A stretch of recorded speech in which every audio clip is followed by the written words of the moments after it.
Hello everyone, this is Siddharth Patel. Welcome to magnet brains. ये video आप लोगों के लिए बहुत ही इंपॉर्टेंट होने वाला है क्योंकि इस वीडियो से हम हमारा नया चैप्टर स्टार्ट करेंगे जो कि आपकी बुक है क्लास 12 ज्योग्राफी की। कौन सी book? India people and economy वाली जो बुक है उसका chapter number 7 that is minerals and energy resources हम इस वीडियो से स्टार्ट करने वाले हैं। मैग्नेट ब्रेन्स एक ऐसा प्लेटफॉर्म है जहां पे आपको क्लास केजी से लेके क्लास 12 तक पढ़ाया जाता है और जितने वीडियोस आपको यहां पे मिलेंगे सारे आपको बिल्कुल फ्री ऑफ कॉस्ट मिलेंगे।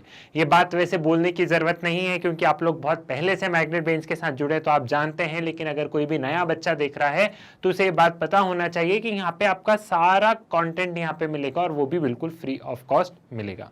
सो स्टार्ट करते हैं। हमारा चैप्टर कौन सा है? Minerals and energy resources. ये वाला जो चैप्टर है, इस चैप्टर को आपने बहुत बार पढ़ा है, क्लास 8th में, क्लास 10th में और अब आप क्लास 12th में पढ़ने वाले हैं ना। क्लास 12th में बहुत सारे चैप्टर ऐसे जो आप बहुत टाइम से पढ़ते आ रहे हैं, चाहे हमने पॉल्यूशंस वाला देखा था, चाहे एयर पॉल्यूशन, वाटर पॉल्यूशन पढ़ा था, फिर ये वाला चैप्टर देख लो। तो बहुत सारे चैप्टर क्लास 12 ज्योग्राफी के ऐसे आपको नहीं लगते कि आपने क्लास 10th में पढ़े है ना। सो एक तरीके से आप लोगों के लिए क्या है, आप लोगों के लिए सारी चीजें रिवाइज हो जाएगी। यहाँ पे आपको सारा चीजें आपने अब तक जितना भी पढ़ा है एक पूरा रिविजन है। लेकिन जो आपकी बुक है इंडिया पीपल एंड इकोनॉमी, तो यहां पे जो मिनरल्स एंड एनर्जी रिसोर्सेज वाला चैप्टर है इसको हम किससे डील करेंगे? इसको हम डील करेंगे इंडिया के कॉन्टेक्स्ट में। मिनरल्स क्या होते हैं, एनर्जी रिसोर्सेज क्या होते हैं, फिर लाइक कोल से एनर्जी मिलती है, फिर आजकल तो नए नए कुछ कोल तो ऐसा हो गया कि कन्वेंशनल बहुत पुराना है, ठीक है, फिर नए नए जैसे न्यूक्लियर पावर आ गया, तो बहुत सारे अलग अलग डायमेंशंस हम लोग देखेंगे।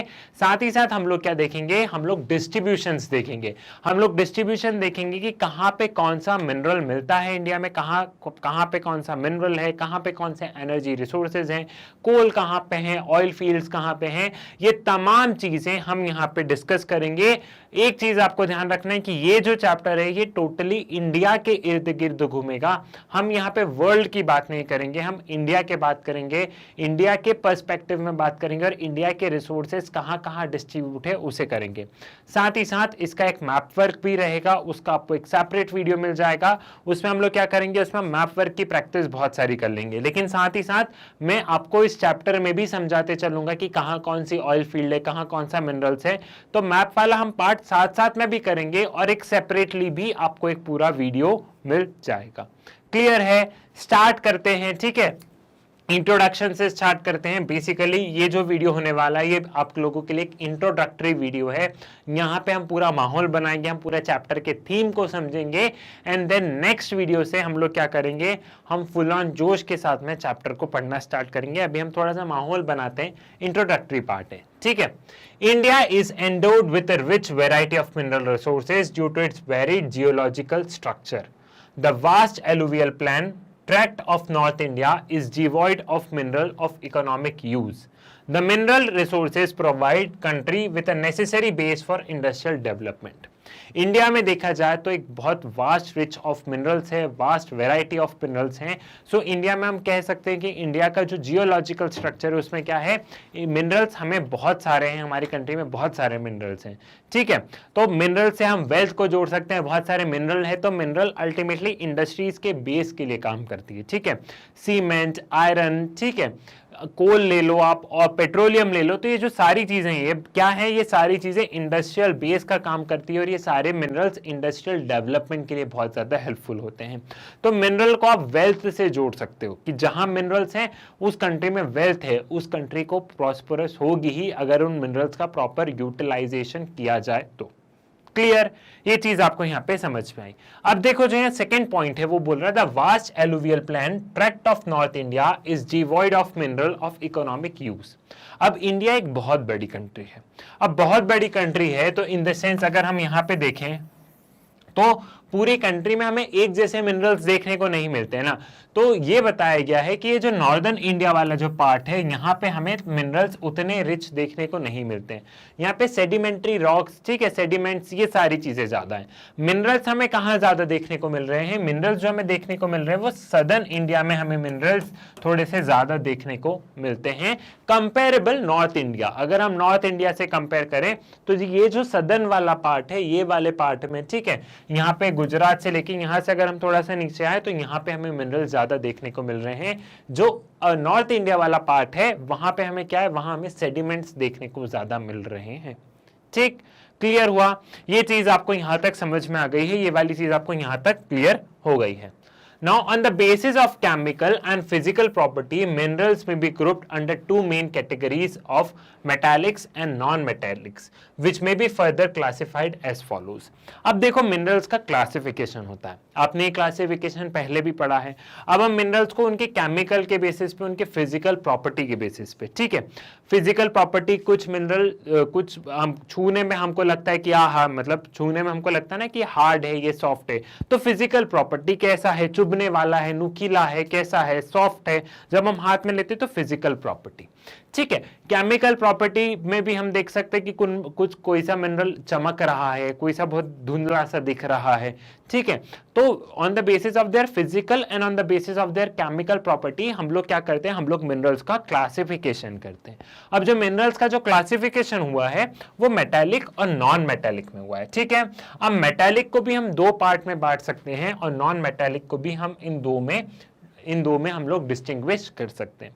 तो पहले हम लोग मेटालिक्स के बारे में पढ़ते हैं कि मेटालिक मिनरल्स क्या होते हैं, पहले हम इन्हें समझते हैं। मिनरल्स में हम लोग आए मेटालिक मिनरल्स। ठीक है, मेटालिक मिनरल्स को आप कैसे समझेंगे? मेटालिक मिनरल्स को ये थोड़े से हार्ड होते हैं। अब अगर हम लोग डिफरेंशिएशन करने की बारी आए मेटालिक और नॉन मेटालिक में, तो आप ये समझो कि मेटल क्या होता है, मेटल हार्ड होता है। ठीक है, तो आप नाम से ऐसे समझ लो। ठीक है, आप इस शब्द को ले लो मेटालिक। सो मेटालिक मींस हार्ड, ये मिनरल्स थोड़े से हार्ड होते हैं, ये इतनी आसानी से टूटते नहीं है। और जो नॉन मेटालिक है ये इतने हार्ड मिनरल्स नहीं होते हैं, ये इतने हार्ड मिनरल्स नहीं होते हैं। ये वाले जो मिनरल्स हैं ये हार्ड होते हैं, मतलब मेटल आप समझो ना, मेटल अच्छा भारी होता है, मेटल अच्छा हार्ड होता है। ठीक, सो मेटालिक मिनरल्स को हम दो पार्ट में डिवाइड करेंगे, फेरस एंड नॉन फेरस। अब देखो, फेरस मिनरल वो होंगे जिसमें आयरन कंटेंट होगा, जिसमें आयरन होगा वो फेरस, और जिसमें आयरन नहीं होगा वो होगा non ferrous.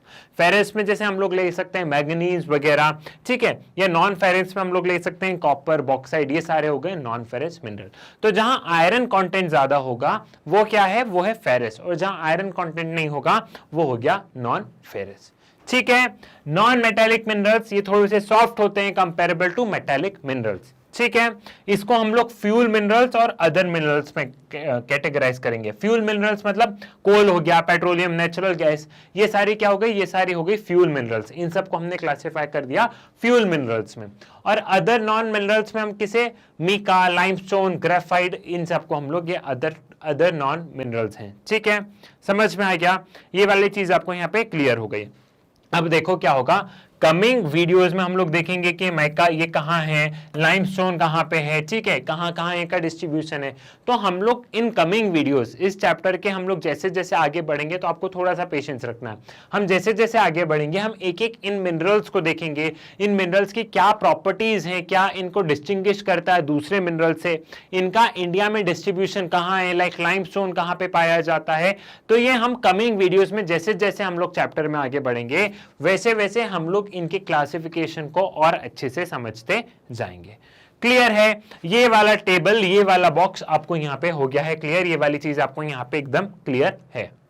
Now as it is clear from the table, metallic minerals are the source of metals। ठीक है, जो metallic minerals होते हैं they are the source of metals, hard होते हैं metal, ठीक है, metal content, iron ore, copper, gold produce metal and are included in this category. जो आयरन ओर है, कॉपर है, गोल्ड है, ये सारे क्या हैं, ये सारे मेटालिक मिनरल्स में हैं। आयरन ओर, कॉपर, ठीक है, गोल्ड, ये सारा मेटालिक मिनरल्स की कैटेगरी में आता है। Metallic minerals are further classified into ferrous and non-ferrous metallic minerals. All those minerals which have iron content are ferrous, such as iron ore itself, and those which do not have iron content are non-ferrous, such as copper, bauxite, etc. वही वाली बात है कि ferrous mineral कौन से हैं जिसमें कि iron content है, जिसमें कि आयरन कंटेंट है वो हो गया फेरस मिनरल्स, और जिसमें आयरन कंटेंट नहीं है वो हो गया नॉन फेरस मिनरल। ये इन दोनों का क्लासिफिकेशन है। ठीक, क्लियर हुआ? ठीक है। Non metallic minerals are either organic in origin such as fossil fuels known as mineral fuels which are deprived of buried animals, plant life such as coal and petroleum. अब जो ये non metallic minerals हैं, कुछ तो ये organic होते हैं और कुछ इनऑर्गेनिक होते हैं। अब ऑर्गेनिक कैसे?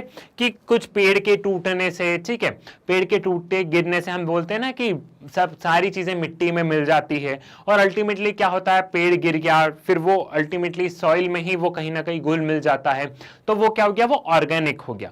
वो सारी चीजें क्या हो गई, वो ऑर्गेनिक हो गई। जैसे बरीड एनिमल्स वगैरह, प्लांट्स, ये सब क्या है, ये वही है कि क्या लेकर आए थे, क्या लेके जाओगे, मिट्टी में मिल जाओगे, वो वाली बात है। ठीक है, सो जो चीजें एकदम ऑर्गेनिक तरीके से हो रही है कि यहाँ पे पेड़ गिरा करा वो कन्वर्ट हो गया, so that are organic in nature. जो यहाँ पे बात की गई है ना, non metallic minerals are either organic in origin such as fossil fuels known as mineral fuels which are derived from buried animals, plant life such as coal and petroleum.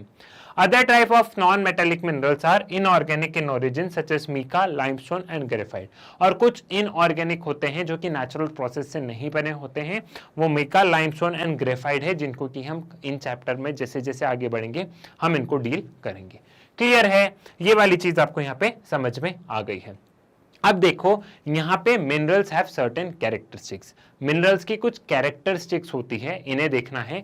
ये important हो सकता है, ये आपको लॉन्ग आंसर में, short answers में पूछ लिया जा सकता है कि मिनरल्स की क्या क्या कैरेक्टरिस्टिक्स होती है, तो ये वाला पॉइंट आपको पता होना बहुत जरूरी है। They are unevenly distributed over the space. ये क्या है, ये uneven distributed over the space है। इसका मतलब ये है कि वही हम लोग वापस हमारे मैप पे चलते हैं। ठीक है, ये इंडिया है, तो यहां पे क्या है, ये अनइवन डिस्ट्रीब्यूटेड है। यहां पे मिनरल्स हैं, यहां पे मिनरल्स हैं, लेकिन यहां ये वाला जो हिस्सा है यहां पे मिनरल्स नहीं है, ये वाला जो हिस्सा है यहां पे मिनरल्स नहीं है। तो ये अनइवनली डिस्ट्रीब्यूटेड है कि कहीं पे मिनरल्स हैं, कहीं पे मिनरल्स नहीं है। These are unevenly distributed. Clear है? ठीक। There is an inverse relationship in quality and quantity of minerals. That is, good quality minerals are less in quantity as compared to low quality minerals. ये वाला जो point है ये बहुत ही important है। ठीक है, ये वाला जो पॉइंट है कि बहुत ही इंपॉर्टेंट है, इस पॉइंट को आपको समझना बहुत ज्यादा जरूरी है। क्या बोल रहा है, एक बार आप इस पॉइंट को फिर से रीड कीजिए। There is inverse relationship in quality and quantity of minerals. That is, good quality minerals are less in quantity as compared to low quality minerals. यहाँ पे ये बताया गया है कि मिनरल्स जितनी अच्छी क्वालिटी का है उतना ही कम है, और जो मिनरल्स जिसकी क्वालिटी इतनी अच्छी नहीं है वो बहुत ज्यादा है। तो ऐसा कहते हैं ना कि जो बहुत अच्छी चीज होती है, लाइक हीरा बहुत कम है, वही वाली बात है। ठीक है, जो बहुत अच्छी चीज है उसकी क्वांटिटी कम है, और जो इतना अच्छा नहीं है उसकी क्वांटिटी बहुत ज्यादा है। तो वही वाली बात है कि जिसकी क्वांटिटी बहुत अच्छी, जिसकी क्वालिटी बहुत अच्छी है, वो मिनरल्स भी कम है। ठीक, समझ में आया? ये वाला पॉइंट आपको क्लियर हो गया। The third main characteristics is that all minerals are exhaustible over the time. यहाँ पे ये कि सारे मिनरल्स एक दिन खत्म हो जाएंगे, तो हमें इन्हें कुछ इस तरीके से यूज करना है कि आगे आने वाली जनरेशन तक ये मिनरल्स तक रहें और उनके डेवलपमेंट में, उसकी ग्रोथ में ये मिनरल्स काम में आए। ठीक है, तो सारे minerals over the years, over the time क्या हो जाएंगे, एग्जॉस्ट हो जाएंगे। These take long to develop geologically and they cannot be replenished immediately at the time of need. ठीक है, ऐसा नहीं है, ये क्या होता है, एक लॉन्ग टाइम में वो डेवलप होते हैं, और ऐसा नहीं है कि हम उन्हें एकदम तुरंत निकाल सकते, एकदम तुरंत हम मिनरल को एक्सट्रैक्ट कर सकते, एक्सट्रैक्ट कर लिया हमने नीड के समय, ऐसा नहीं होता। इन्हें बनने में, इन्हें एक्सट्रैक्ट करने में बहुत समय लगता है। Then, thus they have to be conserved and not misused as they do not have a second crop. ये कोई दूसरी क्रॉप की तरह नहीं है कि आज एक फसल हम क्या करते हैं कि खेत में एक फसल लगा दी, उसको काट के फिर हमने दूसरी फसल लगा दी। ठीक है, हम फसल चेंज करते कि नहीं करते? एग्रीकल्चर में आपने पढ़ा होगा ना कि अभी गेहूं लगाए हैं, फिर दूसरी सोयाबीन, फिर गेहूं, अलग अलग फसल। मिनरल्स कोई सेकेंड क्रॉप नहीं है, मिनरल्स हैं तो है, नहीं है खत्म हो गए तो फिर खत्म हो गए। ठीक है, तो हमें क्या करना है, हमें इन्हें कंजर्व करके रखना है ताकि आने वाली जनरेशन इन्हें बहुत अच्छे से यूज कर सके। क्लियर है, ये वाली चीज आपको यहाँ पे समझ में आ गई है। तो मिनरल्स की कैरेक्टरिस्टिक्स आपको ध्यान रखना है, मिनरल्स क्या है, मिनरल्स का क्लासिफिकेशन आपको ध्यान रखना है। कभी भी लॉन्ग आंसर टाइप क्वेश्चन आएगा तो आप इन्हें बहुत अच्छे से वहां लिख सकते हैं। Most of the metallic minerals in India occur in the peninsular plateau region in the old crystalline rocks. Over 97% of coal reserve occur in the valleys of Damodar, Son, Mahanadi and Godavari. अब यहाँ पे क्या बताया गया कि 97% of the coal कहाँ पे है, कोल जो हमें मैप में मार्क करना है वो दामोदर, सोन, महानदी एंड गोदावरी। तो यहाँ पे है दामोदर, ठीक है। ये वाला जो है अगर हम थोड़ा सा यहाँ पे देखें, थोड़ा थोड़ा छोटा नागपुर वाला प्लेट्यू वाला जो रीजन है, यहाँ पे क्या है, यहाँ पे आपके कोल रिजर्व पाए जाते हैं। 97% जो आपके कोल रिजर्व है वो यहाँ पे हमें देखने को मिलते हैं यहाँ पे, ठीक है। कौन कौन से रिवर की बेसिन्स बताए गए हैं, यहाँ पे बताए गए हैं दामोदर, सोन, महानदी, गोदावरी। जो छोटा नागपुर वाला प्लेट्यू है उसके रीजन्स है ये, यहाँ पे ये जो रिवर बेसिन है, जैसे यहाँ पे ये महानदी है, ठीक है, यहाँ पे ये जो रिवर्स है, यहाँ पे ये गोदावरी का बेसिन है। तो यहाँ पे हम लोग देखते हैं कि यहाँ पे हमें 97% कोल रिजर्व, इस देश के 97% ऑफ कोल रिजर्व इस एरिया में हमें देखने को मिलते हैं। क्लियर है, ध्यान रखते चलना, कभी भी कुछ भी कोल रिजर्व का है तो आपको ध्यान रखना है कोल रिजर्व कहां मिलेंगे, कोल रिजर्व इस एरिया में मिलेंगे। तो आपको एज ए विजुअलाइज करते चलना है ताकि पेपर में सवाल आए तो आप थोड़ा सा अपना दिमाग चला सके। अगर मान लो कोई ऐसी जगह आ गई जो आपने कभी नाम नहीं सुना और कोल रिजर्व से रिलेटेड है तो आपको पता होना चाहिए कि मुझे इस एरिया में कहीं मार्क करना है, ठीक है। समझ में आ गया, क्लियर है। देन नेक्स्ट क्या बताया गया है, petroleum reserve are located in the sedimentary basin of Assam, Gujarat, Mumbai, that is offshore region in the Arabian sea, ठीक है। अब आसाम में क्या है, आसाम में, गुजरात में हमें देखने को मिलता है पेट्रोलियम रिजर्व। आसाम में क्या है, सबसे पुरानी ऑयल फील्ड है, और वो कौन सी ऑयल फील्ड है आसाम में सबसे पुरानी, वो आप लोग कमेंट सेक्शन में मेंशन करोगे। उस ऑयल फील्ड का आपको नाम देखना है। ये क्या है, ये आपका होमवर्क है, ठीक है। ये आपने 10th स्टैंडर्ड में भी पढ़ा होगा। आसाम में सबसे पुरानी ऑयल फील्ड है, वो आप लोग कमेंट सेक्शन में मेंशन करोगे।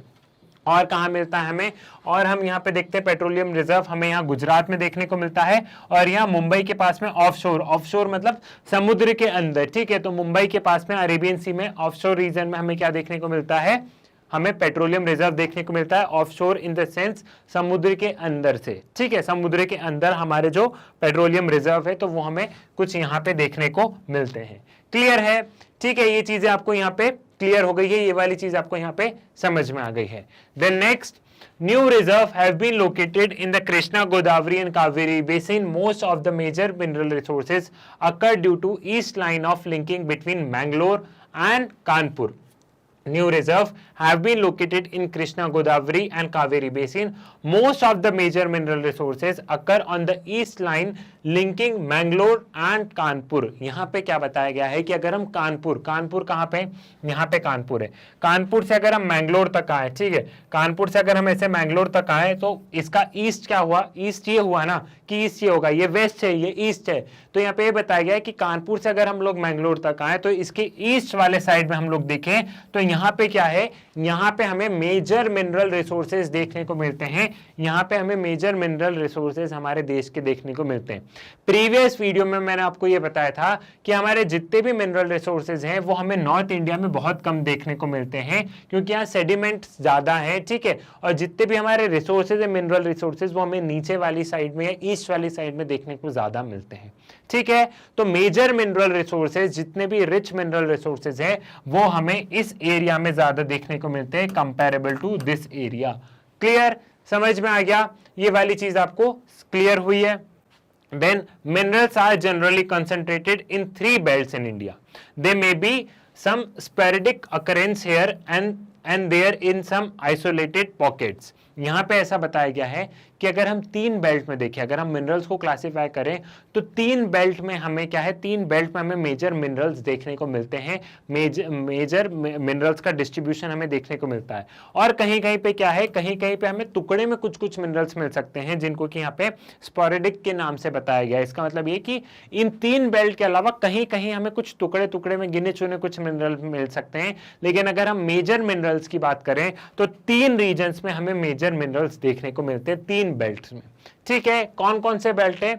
The south western plateau reason, the north eastern plateau reason और द नॉर्थ वेस्टर्न रीजन। ठीक है, इनको ड्रॉ कर लेते हैं, इनको ड्रॉ करते हैं तो आपको थोड़ा और क्लैरिटी मिलेगी यहां पे।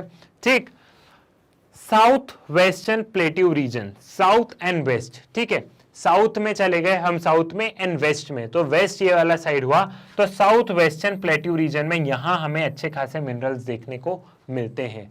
ठीक है, एक रीजन ये हो गया है। देन नेक्स्ट, एक रीजन तो ये हुआ, दूसरा क्या बताया गया यहाँ पे?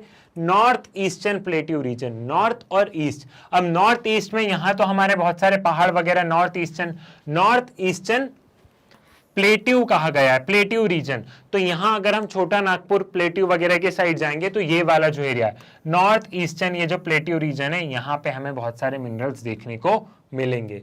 देन नेक्स्ट किसका बताया गया है? Next north western region, north western region. ठीक है, तो यहां पे हम नॉर्थ में चले जाते हैं और वेस्ट में, तो यहां जो ये वाला जो एरिया है, इस वाले एरिया में हमें बहुत सारे मिनरल्स देखने को मिलते हैं।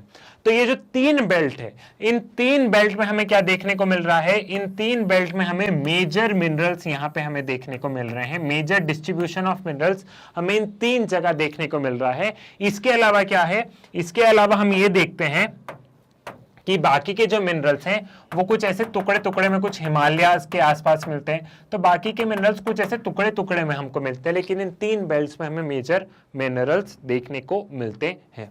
क्लियर है? ये वाली चीज समझ में आई, ये वाली चीज आपको यहाँ पे क्लियर हो गई है। ठीक है, तो अब एक एक करके क्या करते हैं, एक एक करके हम इन रीजन्स को समझते हैं, सारी चीजों को देखते हैं।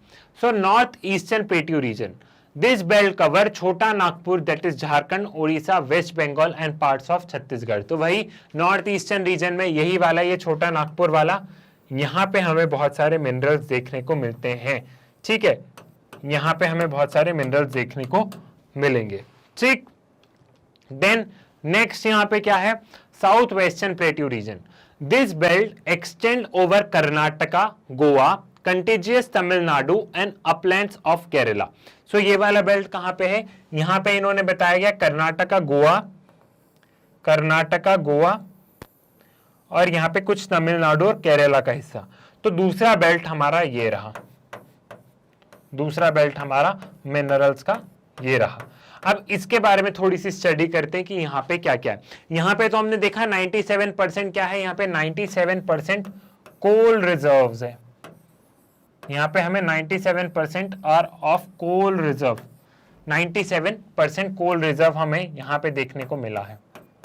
इस वाले एरिया में, इस वाले बेल्ट में हमें क्या देखने को मिलता है, कौन से मिनरल्स मिलते हैं, उस डिस्ट्रीब्यूशन को समझते हैं।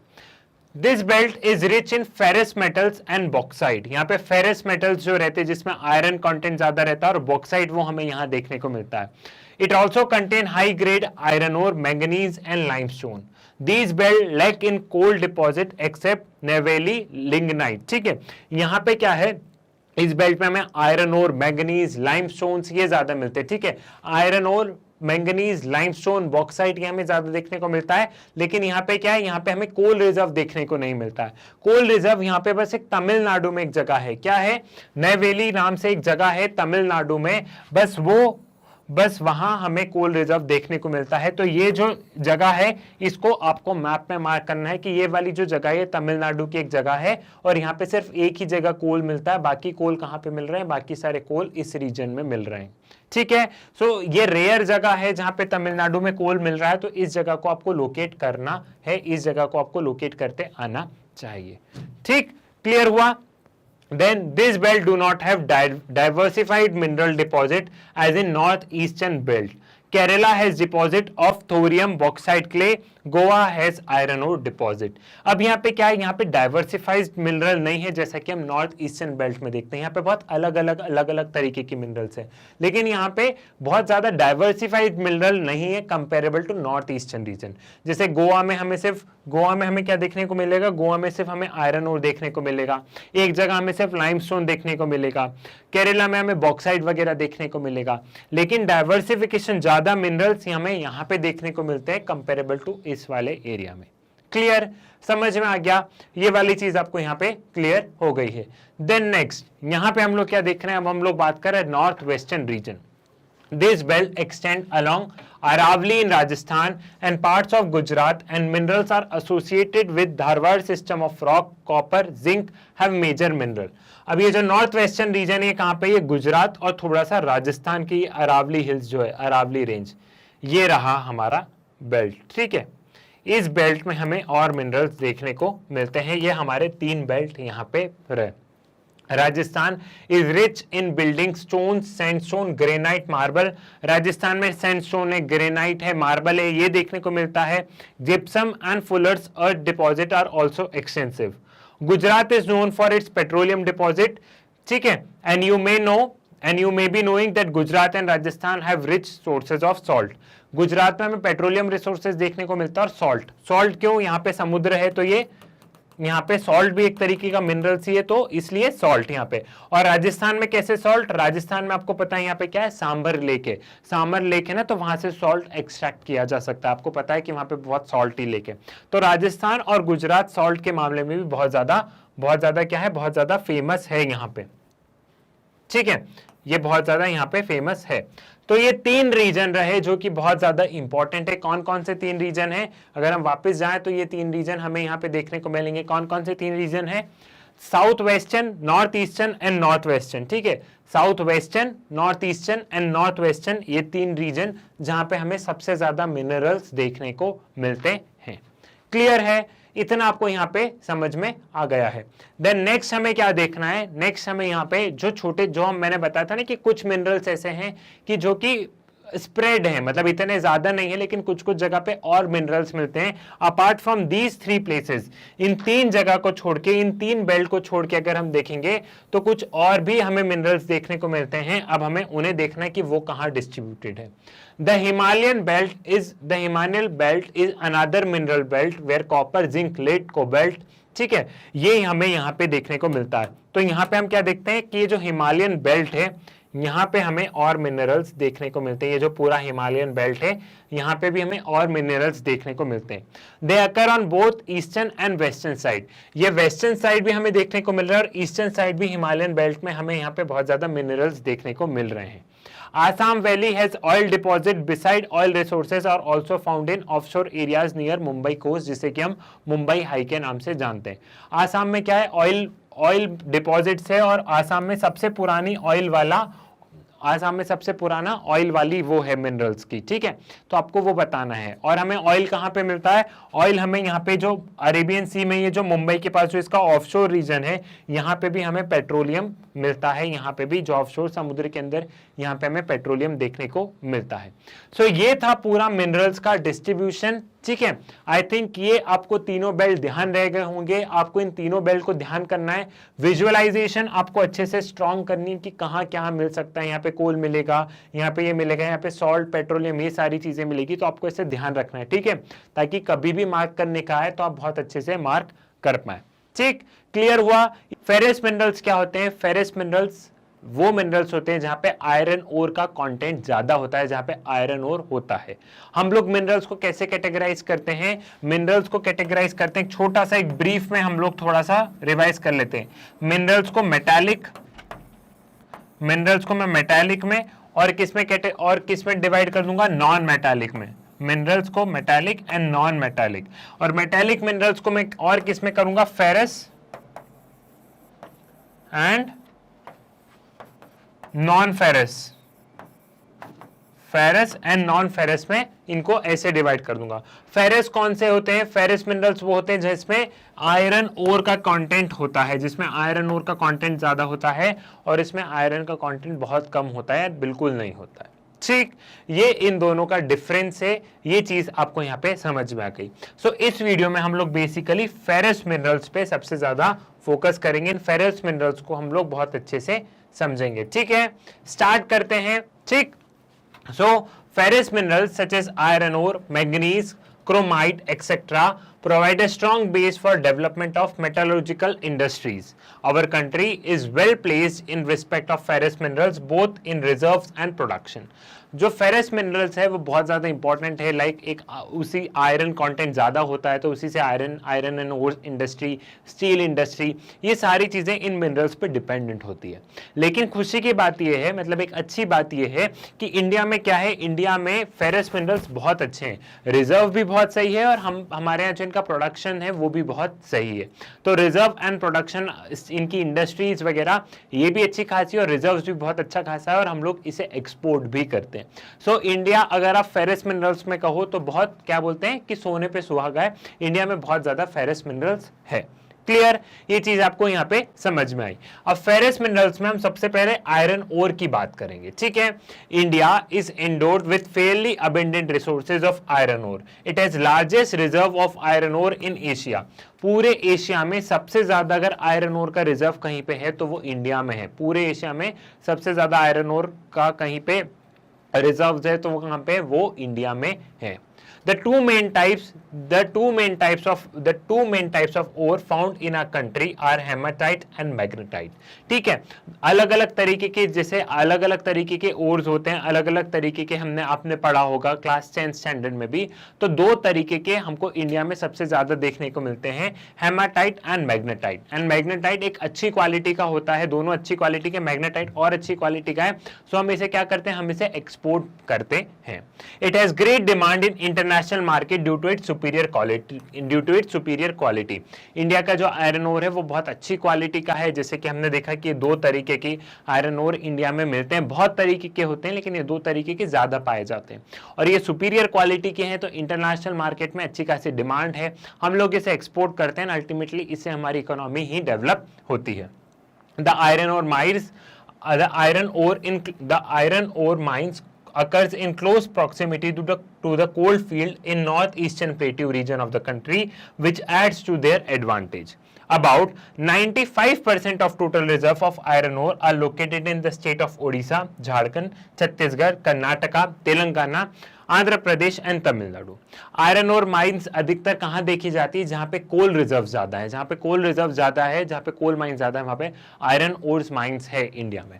अब कोल रिजर्व्स, कोल माइंस कहां पे हैं, अगर मैंने कल आपको ध्यान हो तो हमने जब मैप बनाया था प्रीवियस वीडियो में, ठीक है, तो मैप में मैंने आपको बताया था कि नॉर्थ ईस्ट वाला जो रीजन है, नॉर्थ ईस्ट में स्टेट वाला नहीं, नॉर्थ ईस्ट का प्लेट्यू वाला रीजन, ये वाला जो रीजन है यहाँ पे अच्छी खासी कोल माइंस देखने को मिलती है। पूरे इंडिया की 97 या 95% हमें यहाँ पे कोल रिजर्व्स देखने को मिलते हैं इंडिया के। तो यहीं पे हम लोग देखते हैं कि यहाँ पे क्या है, यहाँ पे आयरन ओर बहुत ज्यादा है। इसी एरिया में आयरन ओर का रिजर्व भी बहुत ज्यादा है, आयरन ओर का रिजर्व इस एरिया में बहुत ज्यादा है। ऑल्दो आयरन ओर का रिजर्व कर्नाटका वगैरह यहाँ पे भी है, लेकिन इस एरिया में भी ज्यादा है। क्लियर, ये चीज आपको यहाँ पे समझ में आ गई है, ये वाली चीज आपको यहाँ पे क्या हुई, क्लियर हो गई है। अब थोड़ा सा मैप देखते हैं, मैप को समझते हैं कि क्या बताया कि 95% of the total reserve of iron ore are located in the states of Odisha, Jharkhand, Chhattisgarh, Karnataka, Goa, Telangana, Andhra Pradesh and Tamil Nadu. तो यहाँ पे हम लोग देखते हैं कि यहाँ से कुछ इस तरीके से ये कुछ कोल माइंस हमें यहाँ पे हमें आयरन ओर्स देखने को मिलते हैं, ठीक है, यहाँ पे हमें आयरन ओर देखने को मिलते हैं। क्लियर, समझ में आ गया, इस वाले एरिया में हमें आयरन ओर देखने को मिलते हैं, ठीक है। एक और चीज मैं फिर से आपको रिपीट कर रहा हूं, मैप वर्क की आप लोग चिंता नहीं करेंगे, आपको मैप वर्क का एक वीडियो मिल जाएगा जिसमें पूरे मैप वर्क को आपको बहुत अच्छे से समझा दिया जाएगा, ठीक है। तो मैप वर्क की आपको चिंता नहीं करनी है, यहाँ पे हम लोग अभी चैप्टर को समझते हैं, मैप वर्क एक सेपरेट वीडियो में समझा दिया जाएगा आपको, ठीक, एक ही वीडियो में पूरा मैप वर्क हो जाएगा। तो उससे अच्छी बात क्या है, in Odisha iron ore occurs in the series of hill regions in Sundargarh, Mayurbag and Jhar. Similar hill ranges Jharkhand has some of the oldest iron ore mines and most of the iron and steel plants are located around them. फिर यहाँ पे उड़ीसा में बताया कि देखो कहाँ पे, तो देखो अब आपको यहाँ पे क्या करना है, कुछ नाम आपको याद रखने पड़ेंगे। कुछ नाम आपको याद क्यों रखने पड़ेंगे, ये आप इसको समझो। कभी भी अगर आयरन ओर के ऊपर क्वेश्चन आ गया, या फेरस मिनरल्स पे आया तो आप उसमें अगर आयरन ओर का आप लोग एक्सप्लेनेशन दोगे तो पूरे नाम तो हम याद नहीं रख सकते, बिल्कुल पूरे नाम कोई भी याद नहीं रख सकता और नाम उतना याद रखना भी डिफिकल्ट होता है, लेकिन 2-3 नाम आपको याद रखने हैं ताकि आप उसे आंसर्स में लिख पाए, ताकि आपको मार्क्स मिले, ताकि एग्जामिनर को लगे आपको कुछ पता है। मैप में लोकेट करने का तो आएगा तो वो हम कर ही लेंगे, लेकिन जब आंसर्स में लिखने की बारी आएगी तो आपको कुछ 2-3 नाम पता होना चाहिए कि आप वो 2-3 नाम वहां पे लिख सकें, जिससे कि एग्जामिनर को लगे कि हाँ आपको चीजें पता है। ठीक है, झारखंड में और हम क्या देखते हैं, झारखंड में हम लोग देखते हैं कि जो ओल्डेस्ट आयरन ओर माइंस है वो झारखंड में हमें देखने को मिलती है। ठीक है, झारखंड के हिल एरियाज में जो ओल्डेस्ट आयरन ओर माइंस है वो हमें वहां देखने को मिलती है, और इन्हीं आयरन ओर माइंस के पास में ही आयरन एंड स्टील इंडस्ट्रीज भी है झारखंड में। ठीक, most of the important mines such as Noamundi and Goa are located in Pobri and पश्चिमी सिंगबंग डिस्ट्रिक्ट। ठीक है, ये गोवा है, गोवा नहीं है। ठीक, सो आपको इनके नाम थोड़े से ध्यान रखना है। This belt further extend to Durg, Dantewada and Dalli Rajhara in Durg are the important mines of iron ore in the country. ठीक है, तो यहाँ पे क्या है, यहाँ पे जैसे हम देखें तो यहाँ पे कुछ, यहाँ पे बहुत सारी जगह यहाँ पे बताई गई है कि कहाँ कहाँ पे आयरन ओर फील्ड है और आयरन ओर माइंस है। अगर आप वहाँ पे जाएंगे, आपकी एनसीईआरटी बुक में ध्यान से देखेंगे तो यहाँ पे बहुत अच्छे से सारी चीजें बताई गई है कि कहाँ कहाँ पे, लाइक ओडिशा में यहाँ पे ये मयूर बाग यहाँ पे मार्क है। ठीक है, यहाँ पे ये गोवा है, जो अभी मैंने आपको बताया था कि वो गोवा नहीं है, वो यहाँ पे ये रहा गोवा। ठीक है, तो यहाँ पे चीजें ऑलरेडी मार्क्ड है, तो आपको एक बार इस मैप को देखना है, फिर साथ में हम लोग मैप वर्क की प्रैक्टिस कर लेंगे। मैं बार बार इस चीज को रिपीट करते जा रहा हूँ। ठीक, सो यहाँ पे कुछ जगह का आपको ध्यान रखना है, कुछ कुछ जगह का आप लोगों को ध्यान रखना पड़ेगा। In Karnataka iron ore deposit such as Sandur Hospet area of Ballari district, Baba Budan hills and Kudremukh in Chamklur district and the parts of Shivmoga, Chitradurga and Tumkur district. ठीक है, टुमकुर जो है वो बैंगलोर के पास में, मतलब बैंगलोर से इतना भी पास नहीं है, लेकिन टुमकुर डिस्ट्रिक्ट जो है वो बैंगलोर से ज्यादा दूर नहीं है। ठीक, the district of Chandrapur, Ratnagiri in Maharashtra, Karimnagar, Warangal district of Telangana, Kurnool, Anantapur district of Andhra Pradesh, Salem and Nilgiri district of Tamil Nadu are iron mining regions. Goa has also emerge as an important producer of iron ore.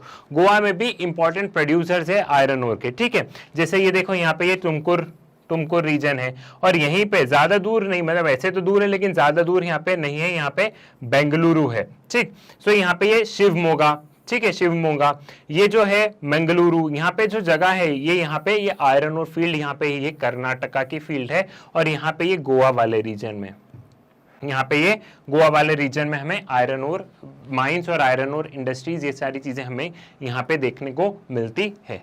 Clear? ठीक है, ये चीज समझ में आई, समझ में आया कि फेरस इंडस्ट्रीज, ये फेरस ये कहाँ कहाँ पे डिस्ट्रीब्यूटेड है, फेरस मिनरल्स कहाँ कहाँ पे डिस्ट्रीब्यूटेड है। अब हम थोड़ा सा मैंगनीज को समझते हैं। ठीक है, manganese is an important raw material for smelting of iron ore and used for manufacturing of ferroalloys. Manganese deposits are found in almost all geological formation. However, it is mainly associated with Dharwar system. अब manganese देखो, manganese बहुत important होता है हमें iron ore को smelt करने के लिए, फिर हम उसे आयरन एंड स्टील इंडस्ट्री में कैसे यूज करेंगे, वहां पे मैग्नीज का बहुत इंपॉर्टेंट रोल रहता है। ठीक है, मैग्नीज एक वहां पे इंपॉर्टेंट रोल प्ले करता है। अब यहाँ पे क्या है, मैग्नीज हम देखते हैं कि बहुत सारी जगह पे पाया जाता है, लेकिन मैग्नीज को बेसिकली आपने अलग अलग रॉक के फॉर्मेशन के सिस्टम्स पढ़े होंगे ना, कि कुछ आपने पढ़ा होगा ना कि इस सिस्टम पे ऐसी रॉक थी, ये तो यहाँ पे अलग अलग सिस्टम्स के बारे में बात की गई है। Odisha is a leading producer of the manganese. Manganese में ओडिशा एक लीडिंग प्रोड्यूसर है, आयरन ओर में भी ओडिशा एक लीडिंग प्रोड्यूसर है। ठीक है, कोल में भी हम देखते हैं तो कहीं ना कहीं ओडिशा का राम है, तो आपको ओडिशा को बहुत अच्छे से ध्यान रखना है। ये वाली लाइन जो है ये ओडिशा वाली, ये आप बिल्कुल पेपर में बेझिझक होके लिख सकते हैं। ठीक है, major mines in Odisha are located in the central part of the iron ore belt of India, particularly in Bonai, Sundargarh, Gangpur, Koraput, Kalahandi and Bolangir. ठीक है, तो कालाहांडी एक इंपॉर्टेंट है, कालाहांडी आपने पहले भी पढ़ा होगा, कालाहांडी आपने पहले भी मार्क किया होगा, तो ये कुछ इंपॉर्टेंट प्रोमिनेंट प्लेसेस है। ठीक है, Karnataka is another major producer and here the mines are located in Dharwad, Ballari, Belagavi.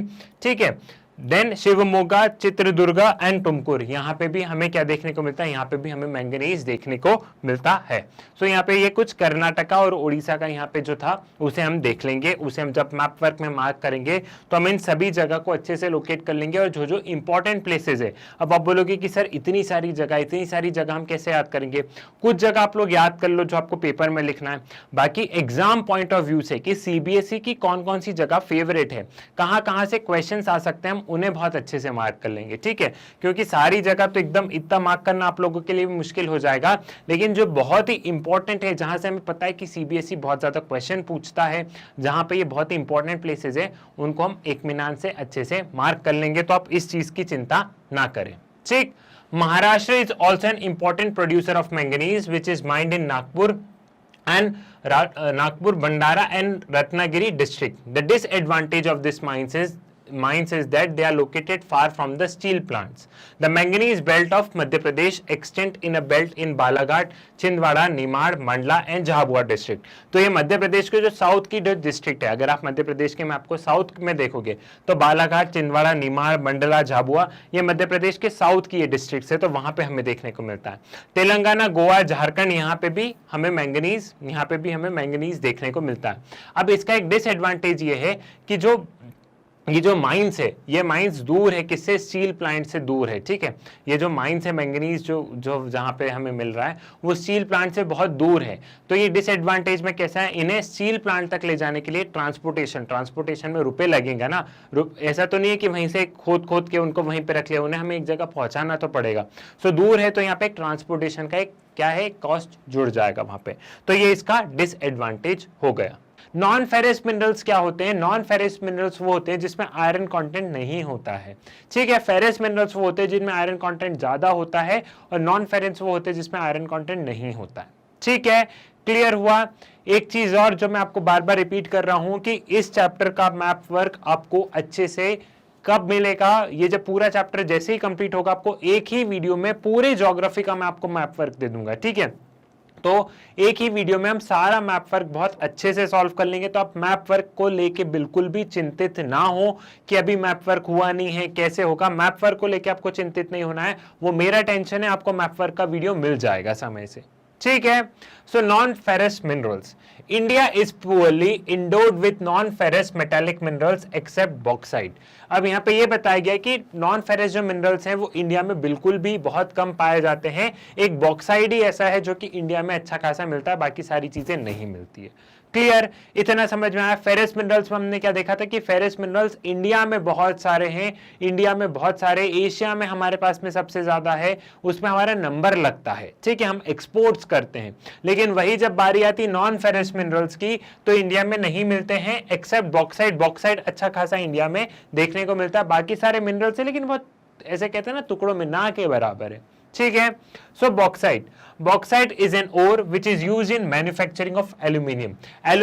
Aluminium के उसमें बॉक्साइट की मदद लगती है, एल्यूमिनियम के मैन्युफैक्चरिंग में उसको एल्यूमिनियम बॉक्साइट से एल्यूमिनियम बनता है, ठीक है। आप ये समझे इसको, ठीक है। Bauxite is found mainly in the tertiary deposit and it is associated with the laterite rocks occurring extensively either on the plateau hills और peninsular India and also in the coastal tracts of the country, ठीक है। सो यहाँ पे आपने अलग अलग तरीके के रॉक्स पढ़ा, तो ये जो बॉक्साइट है वो बेसिकली लेटरीन, यहाँ पे लेटराइट रॉक्स में हमें देखने को मिलता है, ठीक है। लेटराइट रॉक्स में हमें बॉक्साइट देखने को मिलता है, और कहाँ पे बेसिकली पेनिनसुलर इंडिया में ये जो कोस्टल ट्रैक्स है वहां पे हमें बॉक्साइट देखने को मिलता है।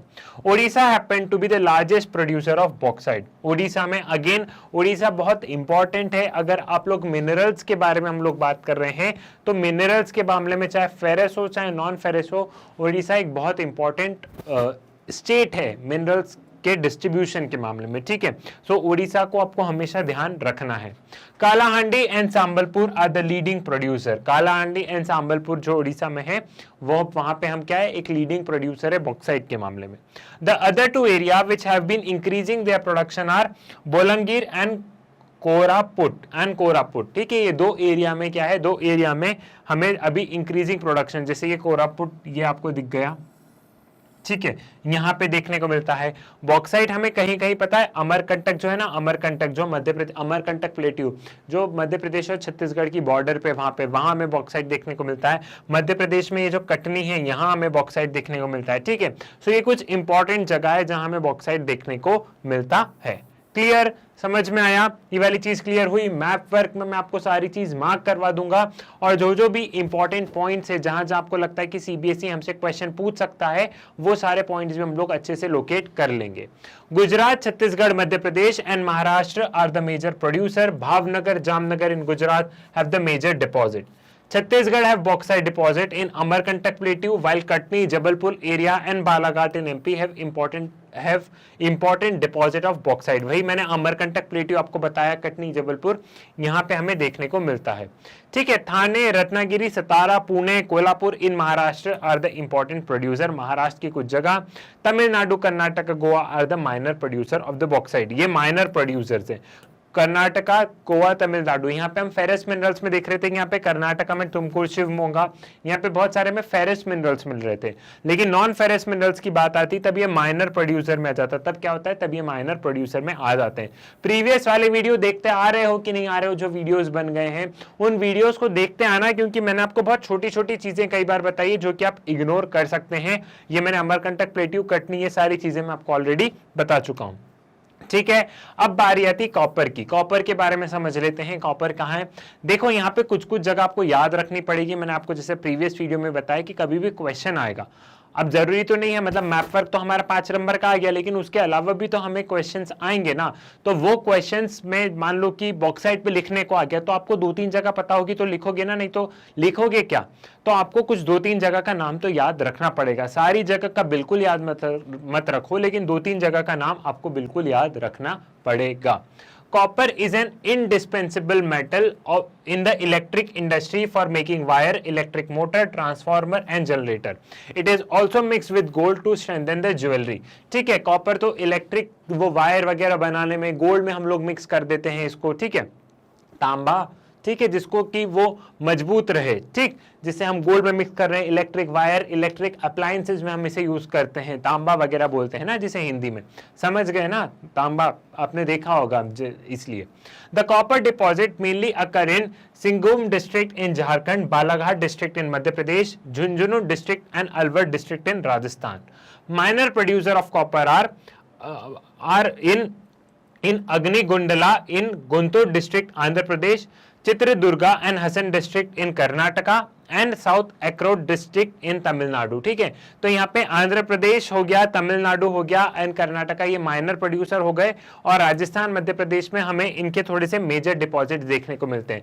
जैसे यहाँ पे आप अलवर आपने देखा, ठीक है, ये राजस्थान में, ये क्या, ये इसके मेजर प्रोड्यूसर हो गए। ठीक है, और यहाँ पे कर्नाटका वगैरह में क्या है, कर्नाटक वगैरह में ये माइनर प्रोड्यूसर है। यहाँ पे छोटे छोटे तो यहाँ पे इन्होंने मार्क एनसीईआरटी ने वैसे भी नहीं किया है। ठीक है, क्लियर है। Among the non-metallic mineral produced in India, mica is the most important one. The other mineral extracted from local consumption are limestone, dolomite and phosphate. ठीक है, माइका सबसे इंपॉर्टेंट है नॉन मेटेलिक मिनरल्स में, और जो other जो minerals है वो लाइमस्टोन्स है, फॉस्फेट्स वगैरह ये सारे हैं। ठीक, मैप वर्क आपको मिलेगा, मैप वर्क आपको पूरा चैप्टर कंप्लीट होने के बाद पूरा ज्योग्राफी का मैप वर्क आपको एक ही वीडियो में मिल जाएगा। तो मैप वर्क के लिए आप कोई भी घबराएंगे नहीं, मैप वर्क आपको एक वीडियो में अच्छे से मिलेगा। और सीबीएसई कहां से क्वेश्चन पूछ सकता है, आपको कहां से क्वेश्चंस बन सकते हैं, वो सारी चीज बताने की जवाबदारी मेरी है। तो आप मैप वर्क को लेके बिल्कुल निश्चिंत रहे। ठीक है, mica is mainly used in electric and electronic industry. It can be split into very thin sheets which are tough and flexible. Mica का यूज क्या होता है, इलेक्ट्रिक और इलेक्ट्रॉनिक इंडस्ट्रीज में यूज होता है। छोटी छोटी शीट्स में इसको डिवाइड कर दिया जाता है ना, वो शीट्स आपने देखा वो फ्लेक्सिबल और टफ। ठीक है, सो माइका किसके लिए, माइका जो इलेक्ट्रिकल इंडस्ट्रीज है उसके लिए बहुत ज्यादा इंपॉर्टेंट है। Mica in India is produced in Jharkhand, Andhra Pradesh, Telangana, Rajasthan, followed by Tamil Nadu, West Bengal and Madhya Pradesh. सबसे ज्यादा झारखंड में, एंड देन आंध्र प्रदेश, तेलंगाना, राजस्थान, और फिर उसके बाद में मतलब इन्होंने इस तरीके से अरेंज किया कि सबसे ज्यादा यहाँ पे, फिर यहाँ पे, इस तरीके से यहाँ पे अरेंजमेंट है। In Jharkhand, high quality mica is obtained in a belt extending over a distance of about 150 km in a length and about 200 km in a width in lower Hazaribagh plateau. जो लोअर हजीराबाग प्लेट्यू है झारखंड में, वहां पे इस 150 kilometre का एक stretch है, वहां पे हमें क्या मिलता है, वहां पे आपको क्या मिलता है, वहां पे हमें माइका मिलता है। तो झारखंड का ये पॉइंट आपको ध्यान रखना है और आपको ये हजीराबाग प्लेट्यू हमें मैप पे मार्क करना है, तो मैं आपको बता दूंगा कि कहां पे मिलता है। तो ये जब हम मैप वर्क करेंगे तब मैं आपको बताऊंगा। कुछ चीजें देखो आपको याद करनी पड़ेगी कि मान लो कोई राइट अ शॉर्ट नोट आ गया माइका पे लिखने के लिए, तो आपको ये पहला वाला पॉइंट की यहाँ पे यूज होता है, दूसरा वाला पॉइंट की झारखंड में ये है। तो कम से कम आपको 2-3 पॉइंट पता है, हर चीज के याद रहने चाहिए। कुछ जगह आपको देखो यहाँ पे याद करनी पड़ेगी। क्लियर है?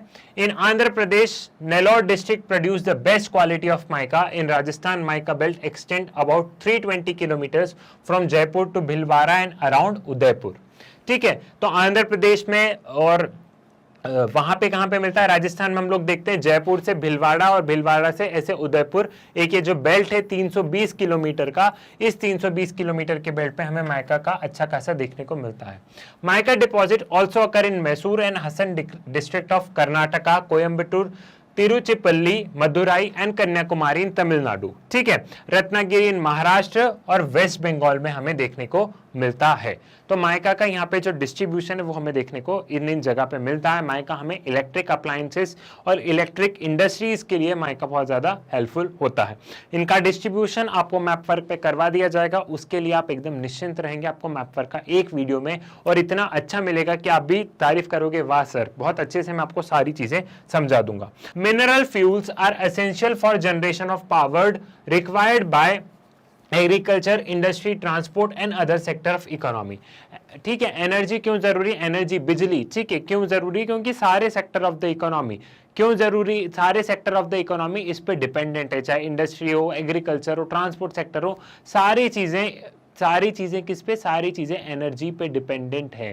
ठीक है, लाइक पेट्रोलियम हो गया आपका, हम ये कोल वाला देख ले जिससे बिजली बन रही है, तो ये सारी चीजें बिना पेट्रोलियम की गाड़ी चला लोगे। ठीक है, तो जो एनर्जी वाला जो सेक्टर है वो एनर्जी सेक्टर पे बहुत सारे सेक्टर डिपेंडेंट है। एनर्जी मतलब ये नहीं कि ग्लूकोज पिया और आपने पी लिया जो आपको एनर्जी मिल गई, वो एनर्जी की बात नहीं कर रहे हैं, यहाँ पे हम एनर्जी के दूसरे सेंस की बात कर रहे हैं। ठीक है, क्लियर हुआ? तो हम कहें तो जितने भी हमारे इकोनॉमी के सेक्टर्स हैं ये सारी चीजें एनर्जी पे डिपेंडेंट हैं। ठीक, minerals fuels like coal, petroleum, natural gas also known as fossil fuel, nuclear energy minerals are the conventional source of energy।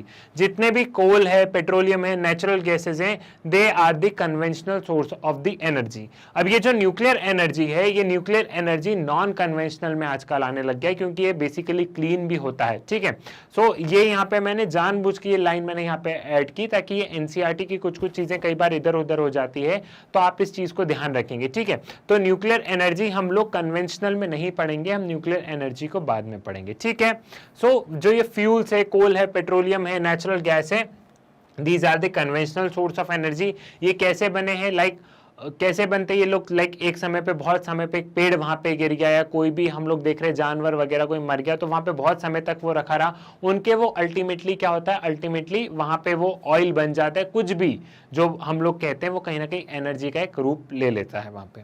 ठीक है, These conventional sources are exhaustible resources। ये जो conventional source of energy है, चाहे कोल हो चाहे petroleum हो, ठीक है, ये एक ना एक दिन इनको खत्म होना है, ये बात निश्चिंत है, एक ना एक दिन इनको खत्म होना, और ये चीज निश्चिंत है।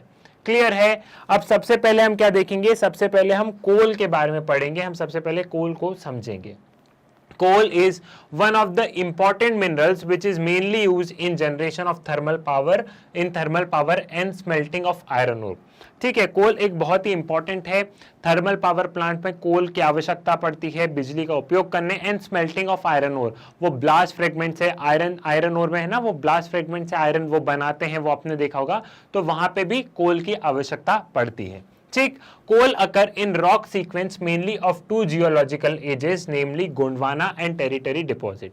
कोल जो है वो अलग अलग रॉक सीक्वेंस में हमें देखने को मिलता है, जैसे गोंडवाना और टेरिटरी डिपॉजिट।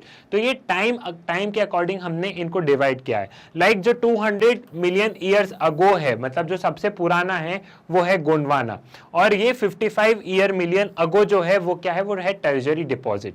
ठीक है, सो इनका classification over the ages, Gondwana पुराना है तो गोंडवाना की वैल्यू ज्यादा है। ठीक है, और टर्जरी थोड़ा सा नया है, नया इन द सेंस इतना भी नया नहीं है, लेकिन गोंडवाना की कंपैरिजन में नया है। ये 200 मिलियन ईयर्स अगो, और ये 55 मिलियन ईयर्स अगो। सो गोंडवाना पुराना है तो इसकी कीमत ज्यादा है। टर्जरी हम देखें तो बेसिकली हम इसे थोड़ा सा नया कहते हैं। ठीक है, ये वाली चीज समझ में आई। देन तो कोल हमें इन दो तरीके की रॉक्स में हमें देखने को मिलता है कि एक तो गोंडवाना रॉक में कुछ अलग तरीके का हमें कोल्स मिलेगा, टर्जरी डिपॉजिट्स में हमें कुछ अलग तरीके का कोल मिलेगा। ठीक, about 80% of the coal deposit in India is bituminous type and it is of known cooking grade। ठीक है, the most important Gondwana coal fields of India are located in Damodar Valley। अब यहाँ पे क्या है कि 80% जो कोल है वो नॉन कुकिंग ग्रेड का है, और जो मेजर जो कोल फील्ड्स है इंडिया में वो दामोदर वैली में लोकेटेड है। They lie in the Jharkhand Bengal coal belt and the important coal fields in the region are Raniganj जो कि वेस्ट बंगाल में, झारिया, बोकारो, गिरदिट एंड करणपुरा। ठीक है, सो यहाँ पे हम लोग देखते हैं कि ये जितनी भी है ये कोल माइंस है, ये कोल फील्ड्स है, ये जितने भी आपको ये जो एरो बनाए ना, ये सारी आपकी क्या है, ये सारी आपकी कोल फील्ड्स है, ये सारी आपकी कोल फील्ड्स है। और यहाँ पे ये जैसे ये रानीगंज, ये क्या हो गया, ये हो गया आपका कोल माइंस, यहाँ पे कोल माइंस है, और ये जितनी भी है ये कोल फील्ड्स है। ठीक है, तो इन कोल फील्ड्स में क्या है, जैसे ये कोल फील्ड है, इन कोल फील्ड में छोटी छोटी कहीं कहीं कोल माइंस है, यहाँ पे कोल माइंस है। ठीक, ये एक कोल फील्ड है, ये एक कोल फील्ड है, यहाँ पे एक कोल फील्ड है, यहाँ पे एक फील्ड है, और यहाँ पे क्या है, फिर यहाँ पे कोल माइंस भी है। क्लियर है, ये चीज समझ में आई। इनको हम लोकेट करेंगे, बिल्कुल आपका मैप वर्क रहेगा, आप मैप वर्क से एकदम निश्चिंत हो जाए। आपको मैप वर्क ऐसा करवाया जाएगा कि आप भी ध्यान रखेंगे। मैप वर्क हम करेंगे, साथ साथ में सीबीएसई कैसे क्वेश्चन पूछ सकता है, आपको पेपर में कैसे क्वेश्चंस आ सकते हैं, मैं आपको वो भी बताते चलूंगा कि कैसे कैसे क्वेश्चंस बन सकते हैं। ठीक है, Jharia is the largest coal field followed by Raniganj. ठीक है, झारिया सबसे बड़ी कोल फील्ड है, उसके बाद में रानीगंज है जो कि वेस्ट बंगाल में है।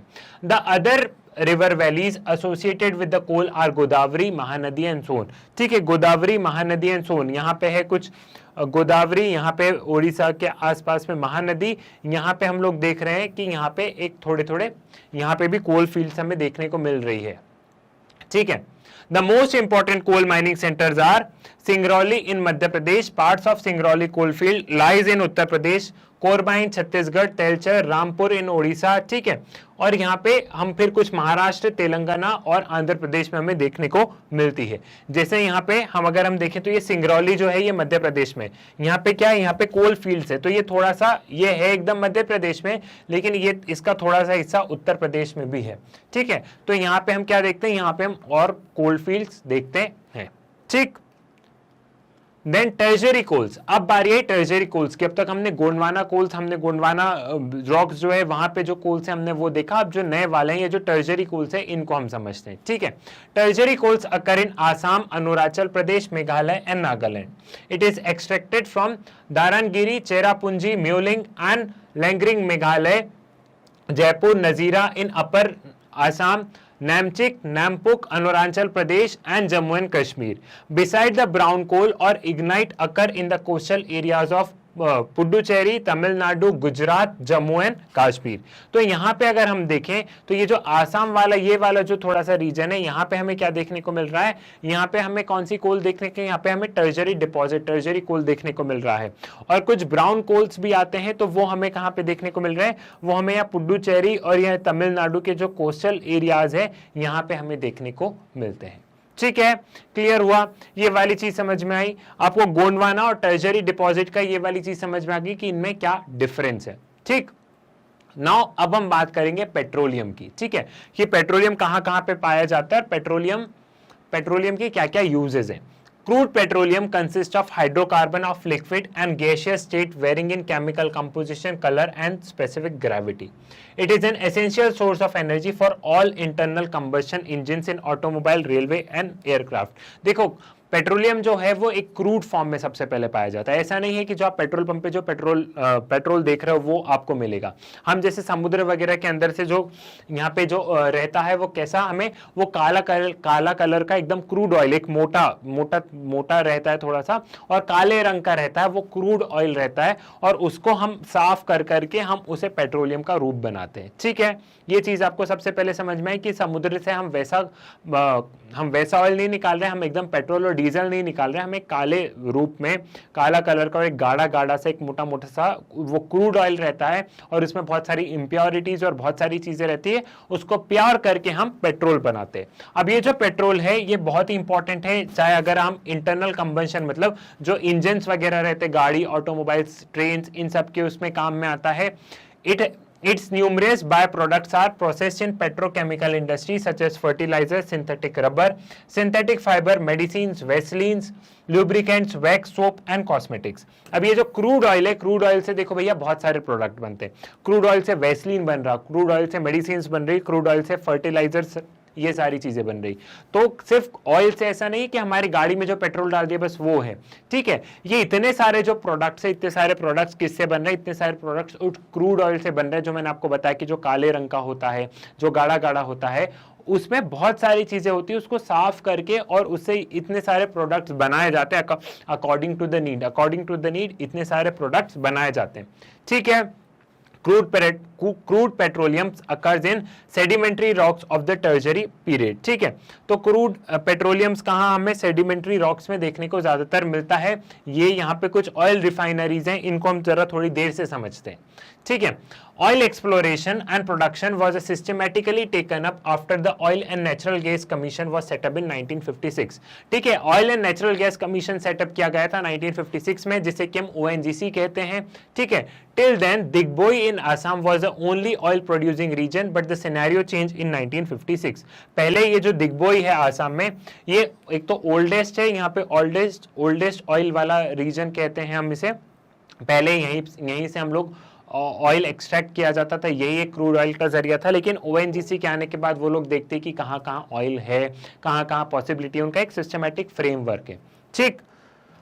Then in recent year, new oil deposits have been found at extreme western and eastern parts of the country. हमारी कंट्री में वेस्ट और ईस्टर्न पार्ट्स में हमने देखा है कि और बहुत सारे ऑयल डिपॉजिट्स हमें देखने को मिले। In Assam, Digboi, Naharkatiya and Moran are the important oil producing areas. Naharkatiya, Digboi, अगर हम आसाम में देखें तो यहाँ पे ये जो दिग्बोई है और यहाँ पे जो हम देख रहे हैं, यहाँ पे ये मेन ऑयल प्रोड्यूसिंग सेंटर्स इन्हें हम कह सकते हैं। The major oil fields of Gujarat are Ankleshwar, Kalol, then कसोम्बा, नवागम, ये जो सारे हैं, ये सारे क्या हैं, ये सारे गुजरात के मेजर ऑयल प्रोड्यूसिंग सेंटर है। यहाँ पे और भी है लाइक जामनगर और इतने भी है। यहाँ पे हमें गुजरात में बहुत सारे ऑयल प्रोड्यूसिंग सेंटर्स देखने को मिलते हैं, जो कि हम मैप में ऑलरेडी मार्क कर लेंगे, ठीक है, ठीक। The major oil fields of Gujarat ये हम ऑलरेडी कर चुके हैं। देन नेक्स्ट क्या है, Mumbai high which is 160 kilometre of Mumbai was discovered in 1973 and production commenced in 1976. Oil and natural gas have been found in exploratory wells in Krishna and Godavari and Kaveri basin at the east coast. तो अगर हम यहाँ पे देखें तो यहाँ पे ये जो मुंबई हाई है, यहाँ पे है मुंबई हाई, ठीक है। यहाँ से कुछ किलोमीटर दूर पे मुंबई हाई यहाँ पे है। यहाँ पे क्या है, यहाँ पे समुद्र के नीचे से हम लोग ऑयल को एक्सट्रैक्ट कर रहे हैं, क्रूड ऑयल हम लोग ले रहे हैं।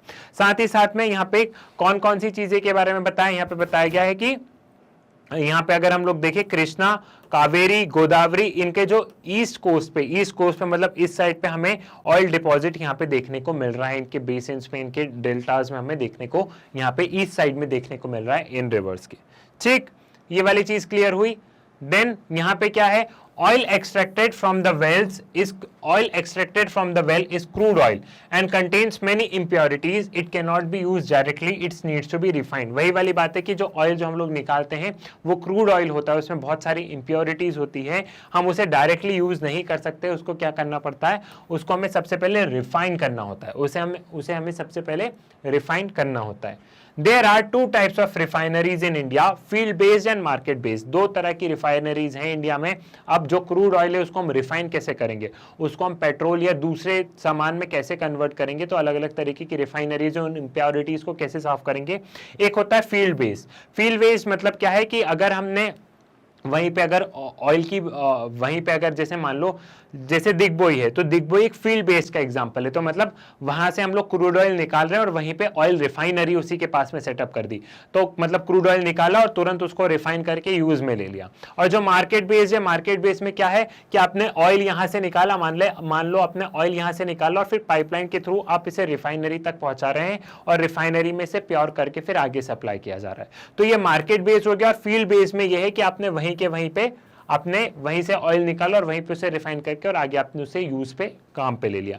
सो Digboi is an example of field based and Barauni is an example of market based refinery. ठीक है, देन ये मैप थोड़ा सा अभी हमें समझेंगे, थोड़ा सा बाद में आते हैं. ठीक, natural gas. The Gas Authority of India Limited was set up in 1984 as a public sector undertaking to transport market natural gas. ठीक है, तो gas authority of India setup की गई थी ट्रांसपोर्ट नेचुरल गैस करने के लिए. It is obtained along with oil in oil field, but exclusive reserve has also been located along the eastern coast as well as Tamil Nadu, Gujarat, Andhra Pradesh, Tripura, Rajasthan, offshore wells in Gujarat and Maharashtra. अब देखो यहाँ पे एक चीज समझो, जैसे petroleum oil वगैरह जो क्रूड ऑयल है, मैंने आपको बताया कि कुछ हमें क्रूड ऑयल कैसे मिल जाता है. मान लो कि कोई पेड़ वगैरह गिर गया, पेड़ वगैरह यहाँ पे पड़ा है, बहुत साल से पड़ा है, तो वो अल्टीमेटली ऑयल में कन्वर्ट होते जा रहा है. ठीक है, वो ऑयल में कन्वर्ट होते गया, तो यहाँ पे ये क्रूड ऑयल आ गया, ये क्रूड ऑयल है. यहाँ पे हमें क्रूड ऑयल हमने देखा. अब नीचे से हमेशा कन्वेक्शन करंट्स, मतलब हीट आती है ना, आपने पढ़ा है ना, नीचे से हमेशा कन्वेक्शन करंट्स रहते. तो जब ये हीट आती है तो ये जो ऑयल है ये किस में कन्वर्ट हो जाता है, ये जो ऑयल है ये गैस में कन्वर्ट हो जाता है. तो यहीं पे हमें, जहां पे हमें क्रूड ऑयल है वहीं पे हमें क्या, वहीं पे हमें नेचुरल गैस भी मिल जाती है. ठीक है, वहां पे हमें नेचुरल गैस भी मिलती है. तो जहां जहां ऑयल रिफाइनरीज है अधिकतर देखा जाता है कि वहां पे हमें नेचुरल गैस भी मिल जाती है. तो हम लोग नेचुरल गैस अलग पाइपलाइंस के उसके थ्रू ले लेते हैं और ऑयल को अलग से ले लेते हैं. ठीक है, ये चीज समझ में आया. और कुछ जगह पे ये होता है कि कन्वेक्शन करंट हीट इतनी ज्यादा होती है कि ये पूरा जो ऑयल है ये पूरा ऑयल गैस में कन्वर्ट हो गया. ये जो पूरा ऑयल है ये हीट के कारण नीचे से ये पूरा ऑयल गैस में कन्वर्ट हो गया. तो किसी किसी जगह पे सिर्फ और सिर्फ हमें नेचुरल गैस मिलती है, कुछ जगह पे हमें सिर्फ और सिर्फ कुछ जगह पे हमें ऑयल और नेचुरल गैस दोनों मिलते हैं और कुछ जगह पे हमें सिर्फ नेचुरल गैस ही देखने को मिलती है. क्लियर है, ये वाली पॉइंट यहाँ, ये वाला पॉइंट यहाँ पे समझाया गया था जो अभी यहाँ पे लिखा है. ठीक, तो यहाँ पे अगर हम लोग देखें तो जैसे यहाँ पे मुंबई ऑफशोर, यहाँ पे ये दिग्बोई है, यहाँ पे बहुत सारे ऑयल रिफाइनरीज और वो मार्क किए हुए हैं. तो उन्हें हम नॉन कन्वेंशनल एनर्जी सोर्सेज क्या है, ये बेसिकली कुछ नए सोर्सेज हैं, नए हैं और रिन्यूएबल मतलब क्लीन सोर्सेज है. जैसे एनर्जी हम कहाँ से, सूर्य है ना, देन कहाँ से ले सकते हैं हम, एक तो हमारे हो गए, ठीक है, सूरज ज्यादा हो गए हैं, हवा के सहारे, हाइड्रोथर्मल, बायोमास, बहुत सारे सोर्सेज है जिन्हें कि हम एक एक करके अच्छे से समझेंगे. न्यूक्लियर वाला है, ठीक है, न्यूक्लियर वाला भी हमें देखना है. So fossil fuel sources such as coal, petroleum, natural gas and nuclear energy use exhaustible raw materials. ठीक है, ये जो अगर हम लोग देखते हैं कोल पेट्रोलियम, अगर हम देखें न्यूक्लियर एनर्जी नहीं, अगर हम कोल पेट्रोलियम और ये सारी चीजें देखें तो ये एग्जॉस्टेबल रॉ मटेरियल्स को एक तरीके से यूज करते हैं. एक दिन कोल खत्म हो जाएगा, एक दिन पेट्रोलियम खत्म हो जाएगा, ये सारी चीजें एक ना एक दिन बिल्कुल खत्म होनी ही होनी है. लेकिन sustainable energy sources are the only renewable sources like solar, wind, hydrothermal and biomass. लेकिन कुछ एनर्जी सोर्सेज ऐसे होते हैं जो कि सस्टेनेबल है, जो कि सालों साल से चले आ रहे हैं और जो कि कभी खत्म नहीं होंगे. जैसे वही सूरज दादा की एनर्जी से हम लोग क्या करेंगे, हम हमेशा उसमें बिजली का उत्पादन कर सकते हैं. हवा हमेशा चलेगी, हम विंडमिल के थ्रू एनर्जी क्रिएट कर सकते हैं. ठीक है, सो ये कुछ वेस्ट हमेशा जनरेट होगा, तो वेस्ट के थ्रू हम लोग क्या कर कर सकते हैं, वेस्ट के थ्रू हम लोग एनर्जी जनरेट कर सकते हैं। तो कुछ सस्टेनेबल सोर्सेज हैं, कुछ सस्टेनेबल सोर्सेज है जिनका खत्म होने का हमें डर नहीं है और जो कि इको फ्रेंडली है, जो कि इन्वायरमेंट फ्रेंडली है। ठीक, these energy sources are more equitably distributed and environmental friendly. The non-conventional energy sources will provide more sustained, eco-friendly, cheaper energy after the initial cost is taken care of. अब ये जो non-conventional source of energy है, इनमें एक बार के लिए तो रुपए लगता है। अगर आपने मान लो सोलर प्लेट लगाई है तो एक बार के लिए इन प्लेट का कॉस्ट तो आएगा, आपको अच्छा आएगा, लेकिन एक बार ये प्लेट इंस्टॉल होने के बाद में आपका जो खर्चा है वो कम आएगा। वहीं अगर हम लोग कन्वेंशनल सोर्सेज में देखें तो ठीक है, कन्वेंशनल सोर्सेज में नॉन कन्वेंशनल के मुकाबले कम रुपए लग रहे हैं, लेकिन उसमें बार बार लग रहे हैं ना, बार बार कोल लेना पड़ेगा, बार बार पेट्रोलियम लेना पड़ेगा। हम थोड़ा थोड़ा करके ले रहे हैं तो इसलिए कम रुपए लग रहे हैं। और इनमें क्या होता है, अब विंडमिल इंस्टॉलेशन में बहुत ज्यादा रुपए खर्च होते हैं, लेकिन वो रुपए एक बार खर्च होते हैं, उसके बाद में उसे मेंटेन वगैरह करने में इतना ज्यादा खर्चा नहीं, तो एक बार का खर्चा है, उसके बाद में खर्चा इतना ज्यादा नहीं है। ठीक है, क्लियर है। नाउ अब हम एक एक करके इनको समझते हैं। तो सबसे पहले हम लोग देखेंगे न्यूक्लियर एनर्जी सोर्सेज के बारे में। ठीक है, न्यूक्लियर एनर्जी सोर्सेज को हम समझेंगे। Nuclear energy has emerged as a viable source in recent times. Important minerals used for generation of nuclear energy are uranium and thorium. Nuclear energy एक तरीके से हम लोग देख रहे हैं आज के टाइम में न्यूक्लियर एनर्जी एक बहुत प्रोमिनेंट है। ठीक है, जो पूरे वर्ल्ड की जो एनर्जी रिक्वायरमेंट है ना, उसमें न्यूक्लियर एनर्जी का एक बहुत बड़ा रोल है। हर देश, सारे देश न्यूक्लियर एनर्जी पे फोकस कर रहे हैं यहाँ पे। अब न्यूक्लियर एनर्जी दो मिनरल्स पे बेस्ड है। न्यूक्लियर एनर्जी दो इंपॉर्टेंट मिनरल्स पे बेस्ड है, वो है यूरेनियम और थोरियम। ठीक है, इन दोनों का होना आवश्यक है अगर आपको न्यूक्लियर एनर्जी से आपको अगर बिजली बनाना करना है तो। ठीक, uranium deposit occur in Dharwar rocks. Geographically, uranium ores are occurs to in several location among the Singum copper belt. ठीक है, ये जो सिंगुम कॉपर बेल्ट है, यहाँ पे हमें क्या देखने को मिलता है, यहाँ पे हमें यूरेनियम देखने को मिलता है। सिंगुम कॉपर बेल्ट मैंने आपको बताया था कहाँ पे, आप लोग कमेंट सेक्शन में मेंशन करो कि कौन से स्टेट में है।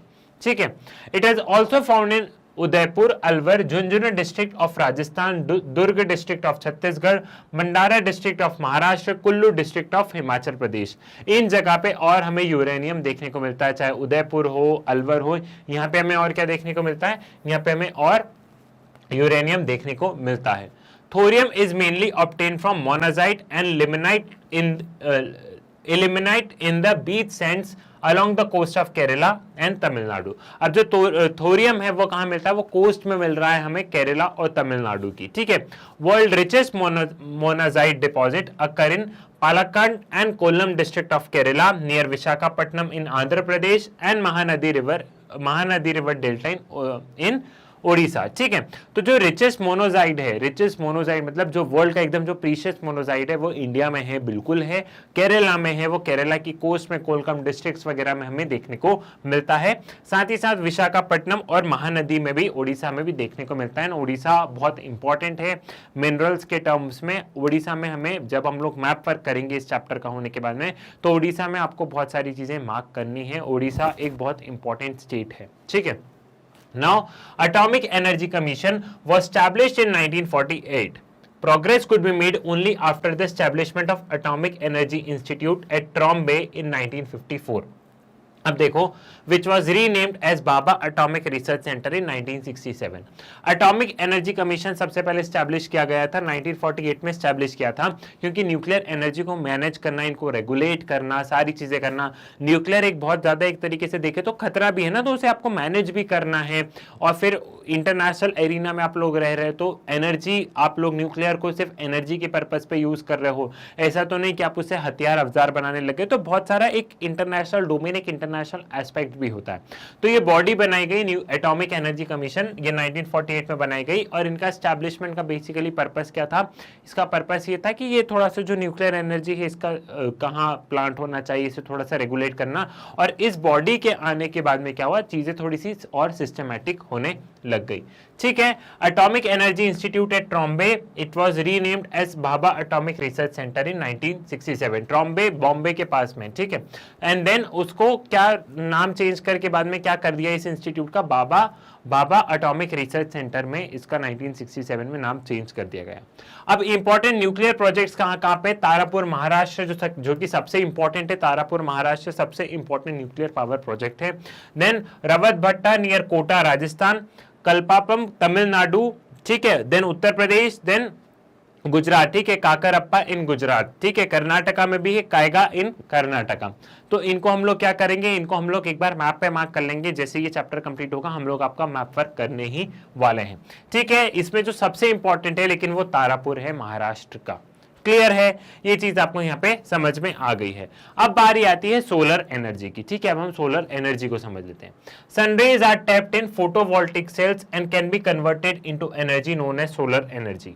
The two effective process considered to be very effective to tap solar energy are photovoltaic and solar thermal technology, ठीक है।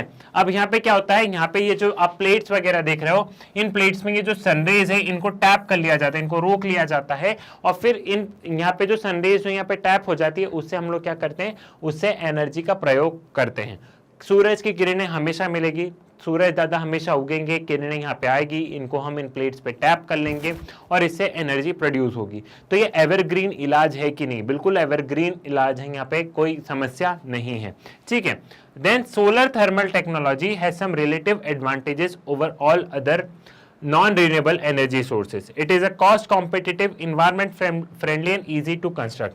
अब ये जो सोलर एनर्जी जो है इसका एडवांटेज है जो और भी अदर है, लाइक विंड को देख लो या हम न्यूक्लियर वाले को देख लो, क्योंकि न्यूक्लियर में भी क्या है, बहुत सेंसिटिव होते हैं उनके रिएक्टर्स वगैरह, ठीक है, वो कहीं गिर ना जाए, कोई मतलब न्यूक्लियर का एक दाना भी मतलब ऐसा रहता है, एक बूंद भी वो नहीं गिर जाए, तो क्योंकि बहुत सेंसिटिव होते, बहुत संभाल के रखना पड़ता है। अब अगर हम सोलर प्लेट्स वगैरह को देखें तो इनमें इतने ज्यादा रुपए भी नहीं लगते, न्यूक्लियर प्लांट में तो हमें बहुत ज्यादा रुपए लगते हैं, लेकिन अगर हम सोलर प्लेट में देखें तो रुपए लगते लेकिन इतने ज्यादा नहीं लगते हैं, कॉस्ट इफेक्टिव होते हैं, कुछ नहीं है, लाइफ टाइम तक हमें बिजली मिलती रहेगी, ठीक है। बस एक बार प्लेट इंस्टॉल कर दो, इन्वायरमेंट फ्रेंडली भी है, न्यूक्लियर वाले में भी कहीं ना कहीं वो इन्वायरमेंट को नुकसान पहुंचा ही देता है। Solar energy 7% more effective than coal और oil based plant and 10% more effective than nuclear plant. चाहे न्यूक्लियर ले लो चाहे ऑयल एंड पेट्रोलियम ले लो, सबसे ज्यादा इफेक्टिव क्या है, सबसे ज्यादा इफेक्टिव इनमें सोलर एनर्जी है। It is generally use more appliances in heater, crop dryers, cookers etcetera. अच्छा, कुछ जो आप लोग अप्लायंसेस भी देखते होंगे वो लोग भी सोलर एनर्जी से चल जाते हैं, लाइक कुकर वगैरह है ना, वो लोग भी कुछ अप्लायंसेस ऐसे होते हैं, ड्रायर्स वगैरह, जो कि डायरेक्ट सोलर एनर्जी से चल जाते हैं। एक तो वो हम लोग सोलर एनर्जी का एक तो वो यूज होता है कि कुछ अप्लायंसेस डायरेक्टली सूरज की किरणों से चल जाते हैं एंड देन हमारे घर में बिजली भी आ सकती है। The western part of India has greater potential for development of solar energy in Gujarat and Rajasthan. जो गुजरात और राजस्थान वाला क्षेत्र है, अगर आप लोग यहाँ पे देखेंगे, ठीक है, अगर हम लोग यहाँ पे देखते हैं तो यहाँ पे वैसे भी कच्छ वगैरह, रन ऑफ कच्छ है, यहाँ पे वैसे भी थार डेजर्ट है आपका, तो यहाँ पे वैसे भी सूरज की किरणें बहुत ज्यादा होती है, बिजली की समस्या भी दूर हो जाएगी, तो यहाँ पे सोलर एनर्जी बहुत अच्छे से काम कर सकती है, ठीक है। क्लियर है, ये वाली चीज आपको यहाँ पे समझ में आ गई है। अब बारी आती है विंड एनर्जी की। Wind energy is absolutely pollution free inexhaustible source of energy. The mechanism of energy conversion from blowing wind is simple. The kinetic energy of wind through turbines is converted into an electric energy. ठीक है, ये wind energy है, ये भी एक permanent source है, हवा के जरिए यहाँ पे नीचे वो रहता है, हवा के जरिए यहाँ पे जो एनर्जी आती है उसको हम बिजली में कन्वर्ट कर लेते हैं। ठीक है, ये चीज समझ में आई, और ये भी लाइफ टाइम हमारे पास रहने वाला, क्योंकि हवा तो हमेशा चलेगी ना, मतलब ये भी एक हम लोग देखें तो लॉन्ग रन में चलने वाली एनर्जी है। The permanent wind system, the trade winds, westerlies and the seasonal winds like monsoon have used for the source of energy. अब आपने अलग अलग विंड सिस्टम पढ़े, मॉनसून विंड, वेस्टर्लीज, ईस्टर्लीज, ये आपने क्लास 11th में पढ़े। तो ये विंड्स क्या है, ये विंड्स के सहारे हम ये जो विंड एनर्जी अच्छा खासा काम कर सकती है। ठीक है, beside these local winds, land and sea breeze can also use to produce electricity. India has already started generating the wind energy in Rajasthan, Gujarat, Maharashtra and Karnataka. Favourable condition for wind energy exist. India ने wind energy पे काम करना शुरू कर दिया है, और राजस्थान, गुजरात, कर्नाटका, महाराष्ट्र यहाँ पे देखें तो यहाँ पे फेवरेबल कंडीशन हमें देखने को मिलती है। ठीक है। Then tidal and wave energy. अब टाइडल एंड वेव एनर्जी मतलब ओशन, पानी के अंदर भी तो हम लोग देख रहे हैं, आपने डैम्स वगैरह देखे, ठीक है, पानी से भी तो हम लोग एनर्जी, पानी से भी तो एनर्जी बन जाती है, ठीक है। ओशंस में भी हम लोग देख रहे हैं कि इन वेव्स इन टाइड्स में एनर्जी होती है, हम इसको हम लोग एनर्जी में कन्वर्ट कर सकते हैं, ठीक है। Ocean currents are the store house of infinite energy since the beginning of 7th and 18th century, 17th and 18th century. Persistent efforts were made to create a more efficient energy system from ceaseless tidal wave and ocean currents, ठीक है। जो tidal waves, जो ऐसे ऊपर जो waves आती है, उन tidal waves में बहुत एनर्जी आती है, तो उन waves से क्या करना है, उन waves से हमको एनर्जी बना लेनी है, ठीक है। वहां पे भी बहुत ज्यादा एनर्जी है। और ओशनिक करंट्स मतलब जो समुद्र में जो पानी बह रहा है वो, ठीक है। तो इनमें क्या है, इनमें एनर्जी है, अब इस एनर्जी को कन्वर्ट करने की बात की गई है, ठीक है। Large tidal waves are known to occur along the west coast of India, hence India has great potential for development of tidal energy along the coast, but far these have not been utilised, ठीक है। India में अगर आपने देखा होगा तो ocean, हमारी जो ओशनिक बाउंड्री है वो अच्छी खासी है, जिसमें वेस्टर्न कोस्ट पे तो अच्छे से अभी डेवलपमेंट हुआ भी नहीं, तो इंडिया के पास बहुत ज्यादा पोटेंशियल है वो इस टाइडल एनर्जी को यूटिलाइज करने का, जो कि अभी तक हमने यूटिलाइज नहीं किया है, ठीक है। नाउ बारी आई है जियोथर्मल एनर्जी। अब अर्थ के अंदर भी तो हम लोग देखते हैं, अर्थ के अंदर आपने जब अर्थ का स्ट्रक्चर पढ़ा है तो अर्थ के अंदर भी तो गर्मी होती है, उस गर्मी से भी तो हम बिजली बना सकते हैं, उस गर्मी से भी तो हम लोग एनर्जी में उसे कन्वर्ट कर सकते हैं, है ना। When the magma from the interior of earth come out on the surface, tremendous heat is released, this heat can be successfully tapped and converted into electrical energy, ठीक है।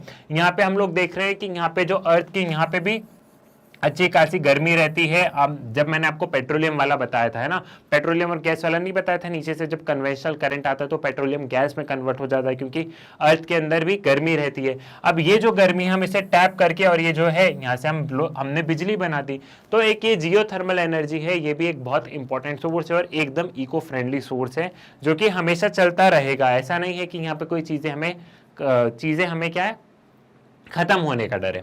जैसे कोल और पेट्रोलियम का हमें हमेशा डर है कि कोल एक ना एक दिन खत्म होगा, पेट्रोलियम एक ना एक दिन खत्म होना ही है।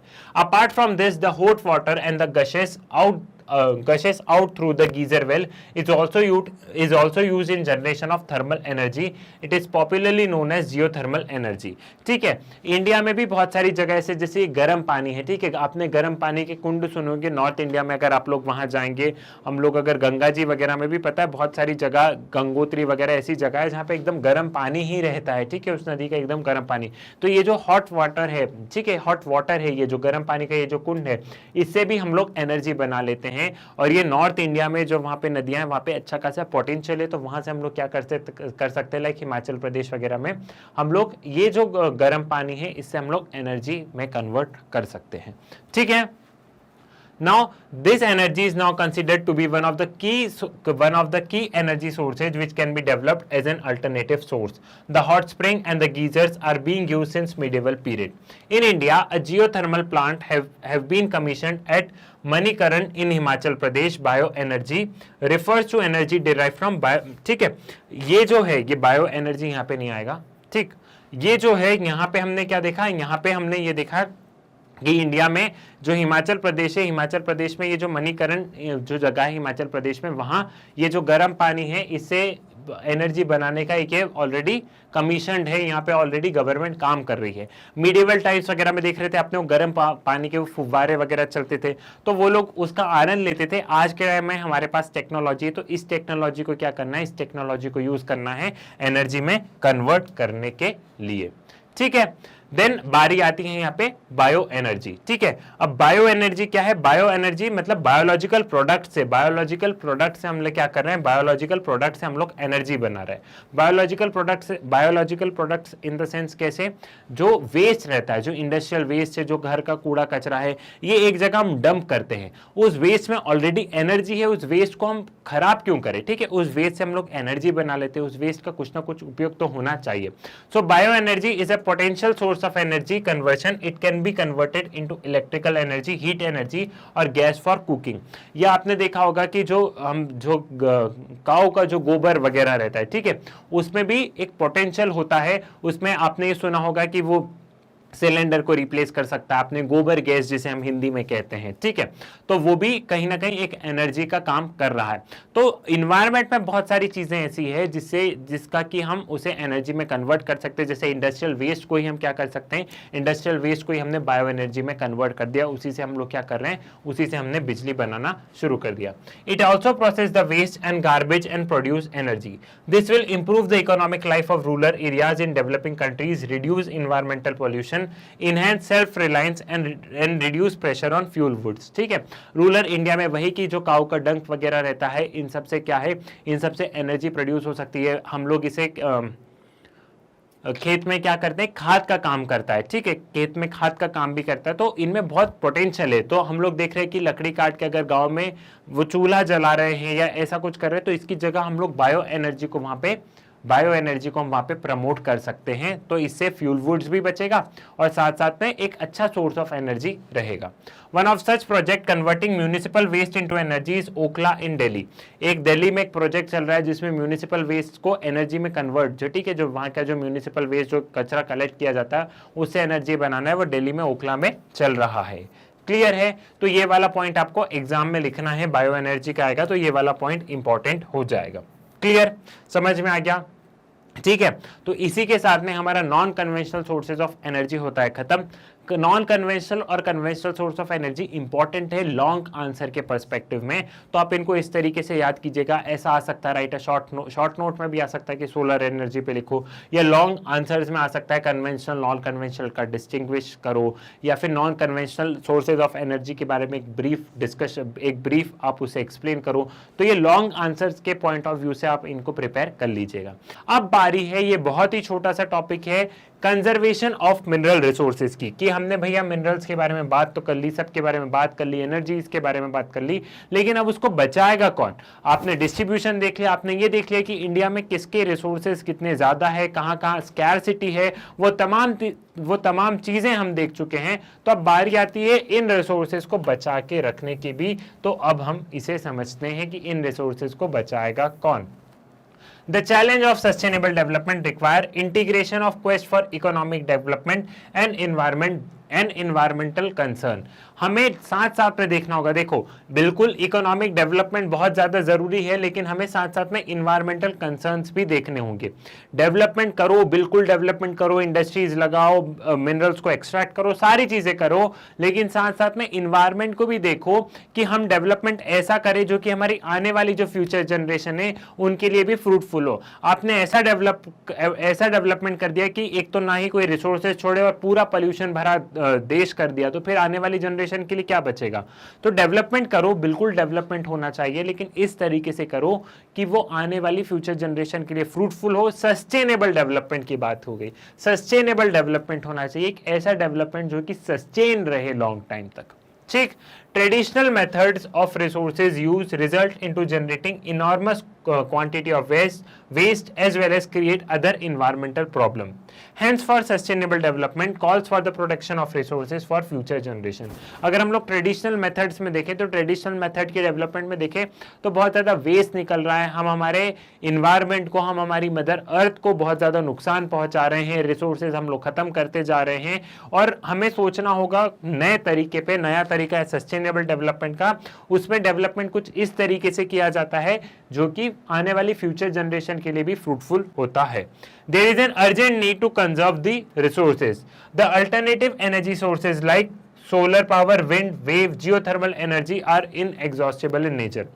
अब भैया हमने बोल दिया कि ट्रेडिशनल मेथड अच्छी नहीं है, तो फिर नई मेथड लेके आओ। नई मेथड क्या है? आपसे पूछते हैं कि क्या करना चाहिए भैया, तुम बता दो, कोई 3-4 कारण बता दो, तो क्या जवाब लिखोगे? तो जवाब लिखोगे कि देखो, एक तो एनर्जीज को रिप्लेस कर दो, कोल, पेट्रोलियम, इनको थोड़ा सा रिप्लेस करो, इन पे डिपेंडेंसी कम करो। हम इन्हें पूरा खत्म नहीं कर सकते, लेकिन थोड़ी सी डिपेंडेंसी हम उसे तो कम कर सकते हैं।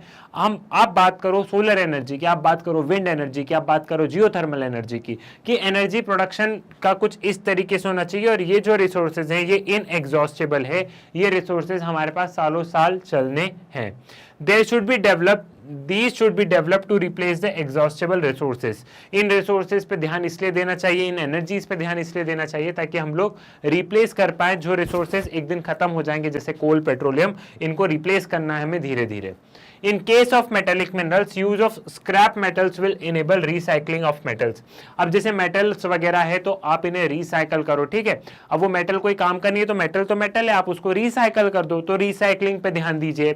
Use of scrap is especially significant in metals like copper, lead and zinc, in which India's reserve are meager.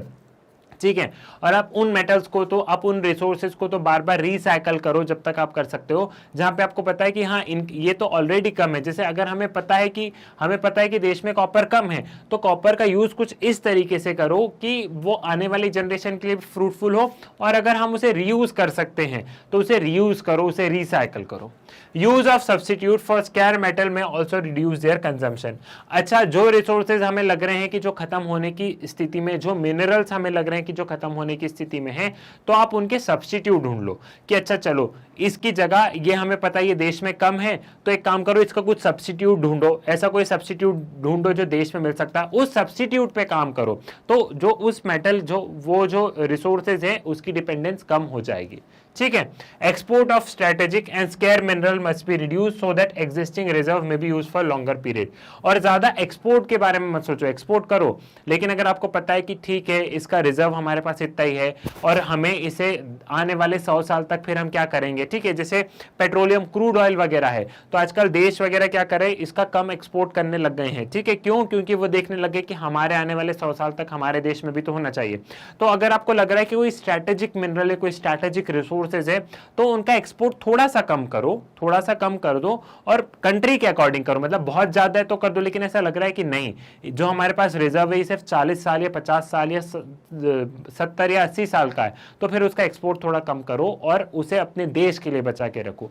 सो ये कुछ पॉइंट्स है जो कि जरूरी थे कंजर्वेशन ऑफ मिनरल्स के हिसाब से, और इस पे भी एक अच्छा खासा क्वेश्चन बन सकता है जो कि आपसे पूछा जा सकता है बोर्ड एग्जामिनेशन में कि भैया बताओ तुम कैसे कंजर्व करोगे इन मिनरल्स को. तो ये एक अच्छा क्वेश्चन है. Conventional, non conventional, conservation of mineral resources, characteristics of minerals, ये जो कुछ 3-4 टॉपिक है इन पे अच्छे खासे क्वेश्चन बन सकते हैं. बाकी मैप वर्क तो इससे आना ही है जो कि हम कर ही लेंगे. तो अब आपको नेक्स्ट वीडियो में क्या मिल जाएगा, आपको मैप वर्क मिल जाएगा. तो मैप वर्क की चिंता ना करें, खुश हो जाइए, आपका चैप्टर इसी के साथ में होता है समाप्त.